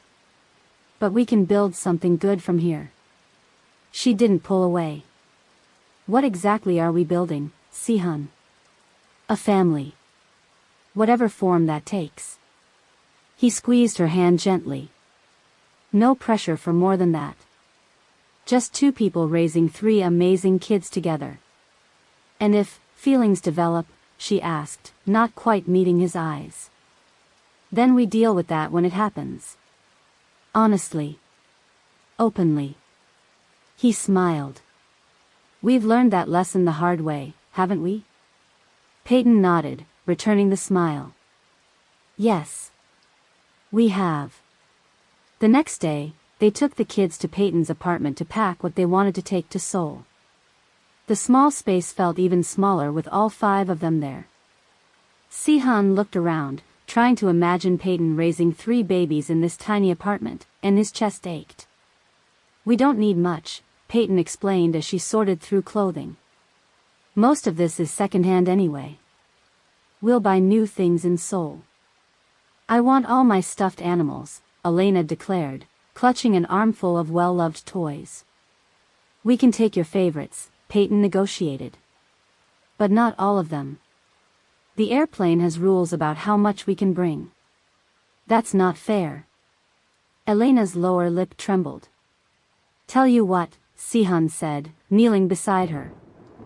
"We'll pick your top 5 friends to come on the airplane. And when we get to Seoul, we'll find them some new friends to meet." Elena considered this. "Promise?" "Promise." James was methodically packing his small collection of books and science toys, organizing them by size.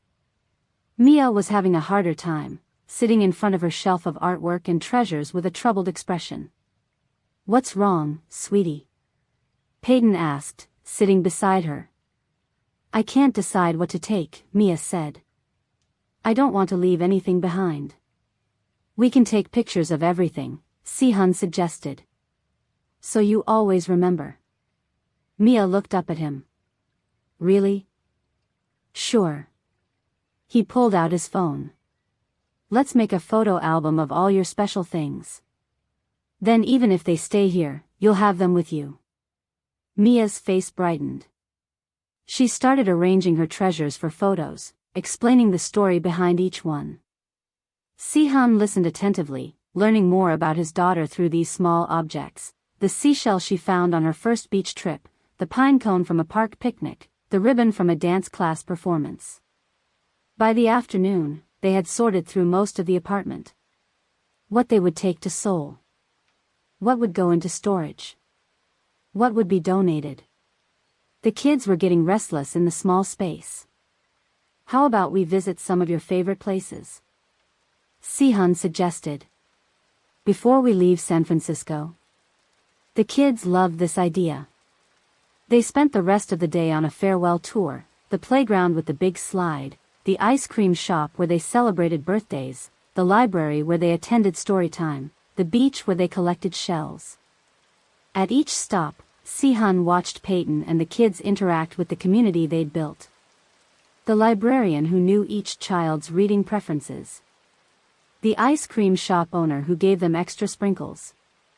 The other parents at the playground who waved and asked about their day. Payton had created a life here. A good life. Safe, stable, connected. And now she was leaving it behind. For her career, yes, but also because of him. Because of what his presence in their lives had set in motion. "Are you sure about this?" he asked quietly as they watched the kids play on the beach. "Leaving everything you've built here?" Payton looked out at the waves. "It wasn't meant to be permanent. This life. I was always looking over my shoulder, waiting for the past to find us. And now it has. Yes. But not in the way I feared." She smiled slightly. "The kids need their father, Si-hun. I've always known that. Even when I was running from you. And what about what you need?" She considered this. "I need to stop running. To build something real. Something that isn't based on fear." The next 24 hours were a whirlwind of activity. Confirming flights. Submitting visa applications expedited by Payton's company. Setting up housing for their arrival. Final packing and arrangements. Tuesday morning found them at the airport, 3 sleepy kids and too many carry-on bags. They'd shipped most of their belongings ahead, but still had essential items for the long flight. "I need to go potty," Elena announced as they approached security. "Me too," Mia agreed. Payton sighed. "Bathroom trip number 3.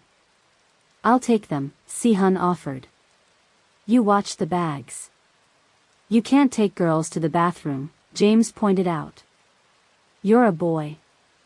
"I'll stand right outside the door," Si-hun promised. "You can all go together." This compromise seemed acceptable.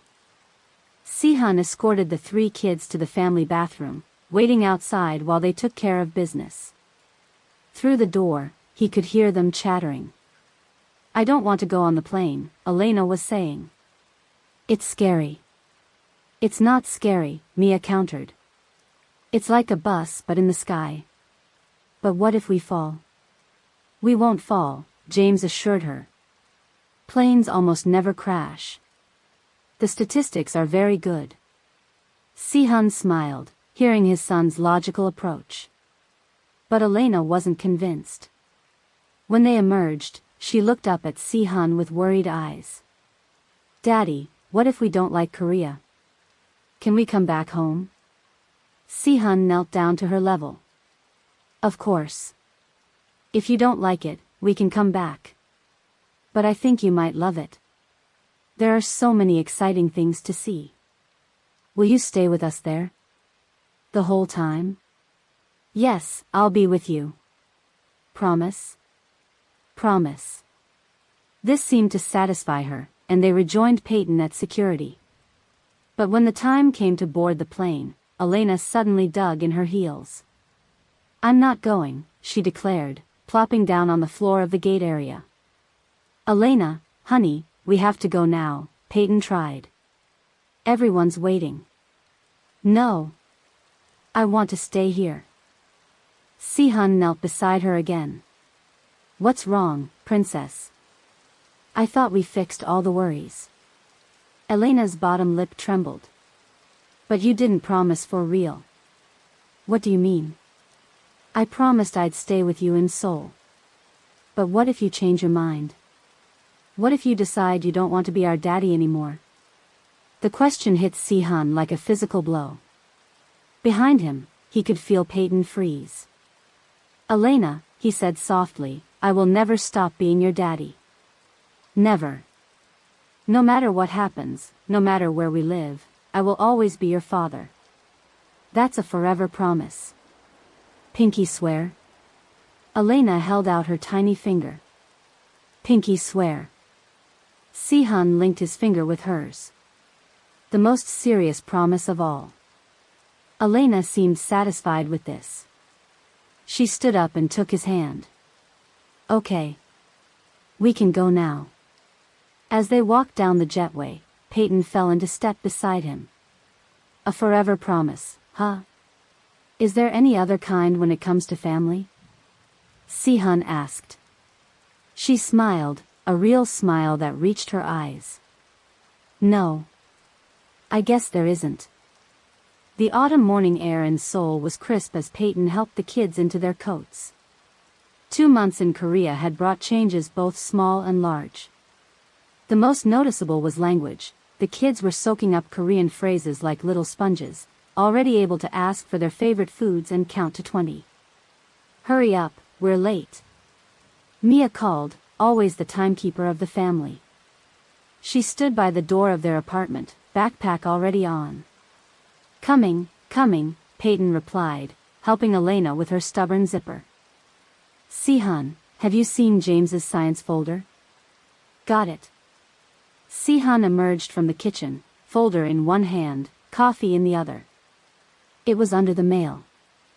Their apartment in the Yongsan district wasn't huge, but it was modern and comfortable, with enough space for everyone. 3 bedrooms, 1 for the kids, 1 for Payton, 1 for Si-hun. A balcony with a view of Namsan Tower. Walking distance to the international school. Everyone have everything? Payton asked, doing the final check. Backpacks? Lunchboxes? Water bottles? Yes, Mom, the kids chorused, the routine now familiar. The walk to school took 15 minutes, through a local park, past small shops and coffee places that now greeted them by name. Si-hun held Elena's hand, while Payton walked with James and Mia. Other international school families nodded in recognition as they arrived at the gates. Have a great day, Payton said, giving each child a hug. Daddy will pick you up after school. We have our presentations today, James reminded Si-hun. Don't forget. I wouldn't miss it, Si-hun promised. 3 o'clock sharp. As the kids disappeared into the building, Payton and Si-hun stood for a moment in the morning sunshine. 2 months, Payton said softly. Sometimes it feels like we've always been here. And sometimes it feels like we just arrived yesterday, Si-hun agreed. He checked his watch. You have that client meeting at 10, right? Yeah. The big hotel lobby project. You sure you're okay taking the afternoon for the kids' presentations? Absolutely. My meetings are all morning. Si-hun hesitated, then added, dinner at my father's tonight. He reminded me twice yesterday. Payton nodded. The kids have been looking forward to it. Elena made him a drawing. Of course she did. Si-hun smiled. She has him wrapped around her little finger. They walked together to the main street, where they'd part ways, Payton to her design firm in Gangnam, Si-hun to his temporary office space where he was building a consulting business. Good luck with the hotel people, Si-hun said. Show them who's boss. Always do. Payton grinned. Good luck with your investment guys. Don't let them snow you. Never do. They shared a smile, comfortable and genuine. Then, in a gesture that had become natural over the past weeks, Si-hun leaned in and kissed her cheek. See you at the school, he said. See you there. As Payton watched him walk away, she marveled at how much had changed. The cautious, distant man who'd walked into her bistro with divorce papers had transformed into this engaged father who remembered science folders and kindergarten presentations. Who kissed her cheek goodbye each morning as naturally as breathing. The transition to Seoul hadn't been easy. The first weeks were chaotic, jet lag, culture shock, language barriers. But they'd faced it together, tag-teaming parent duties, solving problems as they arose. Somewhere along the way, they'd become a team. Payton's design work was thriving. Her Korean colleagues appreciated her fresh perspective, and her international experience gave her an edge with clients wanting modern designs. She was busier than she'd been in years, but also happier. That afternoon, Payton slipped into the kindergarten classroom just as the presentations were starting. Si-hun had saved her a seat near the front. "Did I miss anything?" she whispered. "Just the teacher's introduction. The kids are next." One by one, the children stood up to talk about their families. The assignment had been to share something special about their home culture. When it was their turn, the triplets went up together. "We're special because we have two cultures," Mia began confidently. "Our mom is American and our dad is Korean. We just moved to Korea," James continued. "Before that, we lived in San Francisco. That's where Daddy found us." Elena added, drawing chuckles from the other parents. Si-hun and Payton exchanged looks. Elena's version of their family story was always the most direct. "In America, we learned about helping others and being ourselves," Mia said. "In Korea, we're learning about respect and family connections. My grandfather says family is most important," James added seriously. "He teaches us Korean traditions. Like bowing." Elena demonstrated an enthusiastic if wobbly bow. "And special food on holidays." The teacher beamed as the class applauded. Payton felt Si-hun's hand find hers between their seats. She squeezed it gently, sharing the moment of pride. After school, they took the children for a treat at a nearby cafe, patbingsu, the shaved ice dessert that had quickly become their favorite Korean snack. "Grandpa said he has a surprise for us tonight," Elena announced, ice cream smeared on her chin. "A special one. Did he now?" Si-hun raised an eyebrow. "He didn't tell me about any surprise." "That's because it's for us, not you," Elena explained with 4-year-old logic. "Right, James?" James nodded. "He told us last time." "It's a secret." Si-hun looked at Payton, who shrugged. Min-jun Bayan had been full of surprises lately. His relationship with the children had transformed him somewhat, still formal and proper, but with unexpected moments of warmth and indulgence. That evening, they took a car to Min-jun's traditional home in a quiet, exclusive neighborhood. The children knew the routine now: shoes off at the entrance, respectful greetings, small gifts presented to their grandfather. Min-jun welcomed them with formal warmth. "You are looking well," he told Payton. "The Korean air agrees with you." "The work agrees with me," she replied with a smile. "The hotel project is going forward with my designs." "Excellent. Your reputation grows." Min-jun nodded approvingly. "And you, Si-hun? The consulting?" "2 new clients this week. Both legitimate businesses looking to expand internationally." "Good. Very good." Min-jun turned his attention to the children. "And my little dragons? How was school today?" The kids launched into excited accounts of their presentation. Min-jun listened with what appeared to be genuine interest, asking questions and offering praise. Watching him with the children, Payton could hardly believe this was the same intimidating man she'd been so afraid of during her marriage. During dinner, served by Min-jun's housekeeper, Elena could barely contain herself.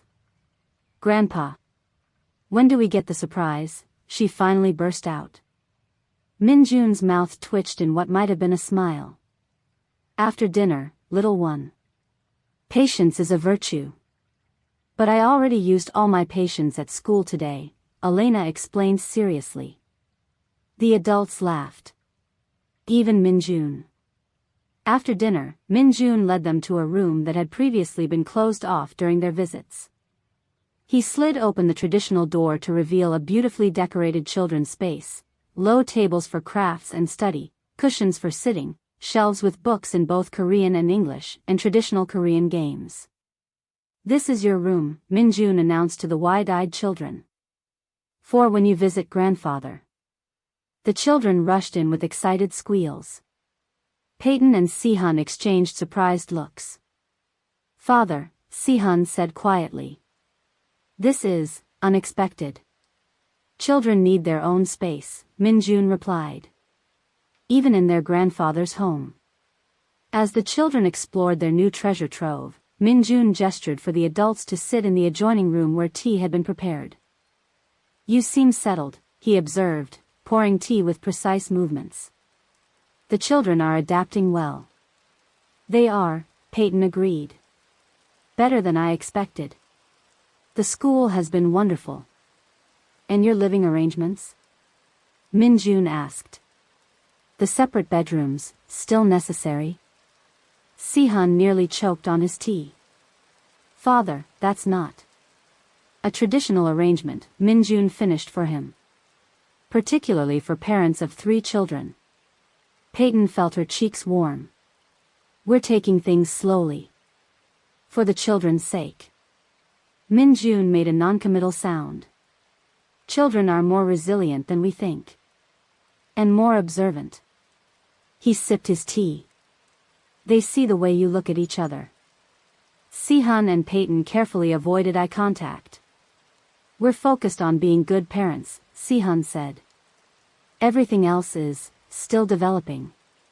As it should be. Minjun nodded. But do not wait too long. Life is shorter than we imagine. From the children's room came sounds of laughter as they discovered more treasures. Minjun's expression softened almost imperceptibly. They bring life to this old house, he said. It has been too quiet for too many years. Later that evening, as they walked from the car to their apartment building, the sleeping children heavy in their arms, Payton found herself thinking about Minjun's words. Your father seems to have accepted our situation, she said quietly. Si-hun adjusted James on his shoulder. He's practical. Always has been. Once he saw the children were truly his grandchildren, family took priority over everything else. Even your rebellion against the family business? Even that. Si-hun smiled. Though he still drops hints about potential positions whenever we talk. Inside the apartment, they worked together with practiced efficiency, changing sleepy children into pajamas, brushing teeth, tucking them into beds. Elena insisted on a story, despite barely being able to keep her eyes open. Si-hun obliged with a short Korean folk tale about a tiger and a persimmon, his voice soft in the dimly lit room. When all 3 were finally asleep, Si-hun and Payton retreated to the living room. This had become their ritual, a quiet hour together after the children were in bed. Sometimes they discussed practical matters. Sometimes they shared memories. Sometimes they just sat in comfortable silence. Tonight, Payton found herself thinking about the future. The 6-month contract will be up before we know it, she said. They've already hinted they want me to stay on permanently. And do you want that? Si-hun asked. To stay in Seoul? I think I do. The kids are thriving here. They're learning so much. And professionally, the opportunities are incredible. What about personally? Si-hun's voice was carefully neutral. Payton looked at him across the couch. The man who had once been a practical stranger in an arranged marriage. The man who had become the father of her children. The man who now knew exactly how she took her coffee and which bedtime story would calm Elena's nightmares. Personally, she said slowly, I think we've built something good here. Something worth continuing. As co-parents? As partners, Payton clarified. In every sense that matters. Si-hun's eyes held hers. I'd like that. Me too. Simple words for a profound shift. Not a dramatic declaration of love, but something deeper. A choice. A commitment. A future. The next morning, Payton stood at the school gate watching a scene that still felt miraculous. Si-hun kneeling to fix Elena's hair ribbon. James showing him a science project. Mia organizing everyone's schedules in her determined way. Her family. Complete at last. Inside the classroom, Elena's teacher was having the children introduce their parents for Family Day. When Elena's turn came, she pulled Si-hun forward by the hand. This is my daddy, she announced proudly. He was lost but he found us. And now he's home forever. He pinky promised. Si-hun's eyes met Payton's over their daughter's head, filled with emotion. Sometimes the simplest truths were the most powerful ones. And that's where our family found their happy ending, not with a dramatic kiss or wedding, but with quiet Sunday mornings, shared responsibilities, and 3 kids who finally had both parents in their lives. If this story touched your heart like it touched mine, smash that subscribe button for more stories that prove love comes in all different forms. And let me know in the comments where you're watching from. I love connecting with viewers from around the world. Thank you for listening.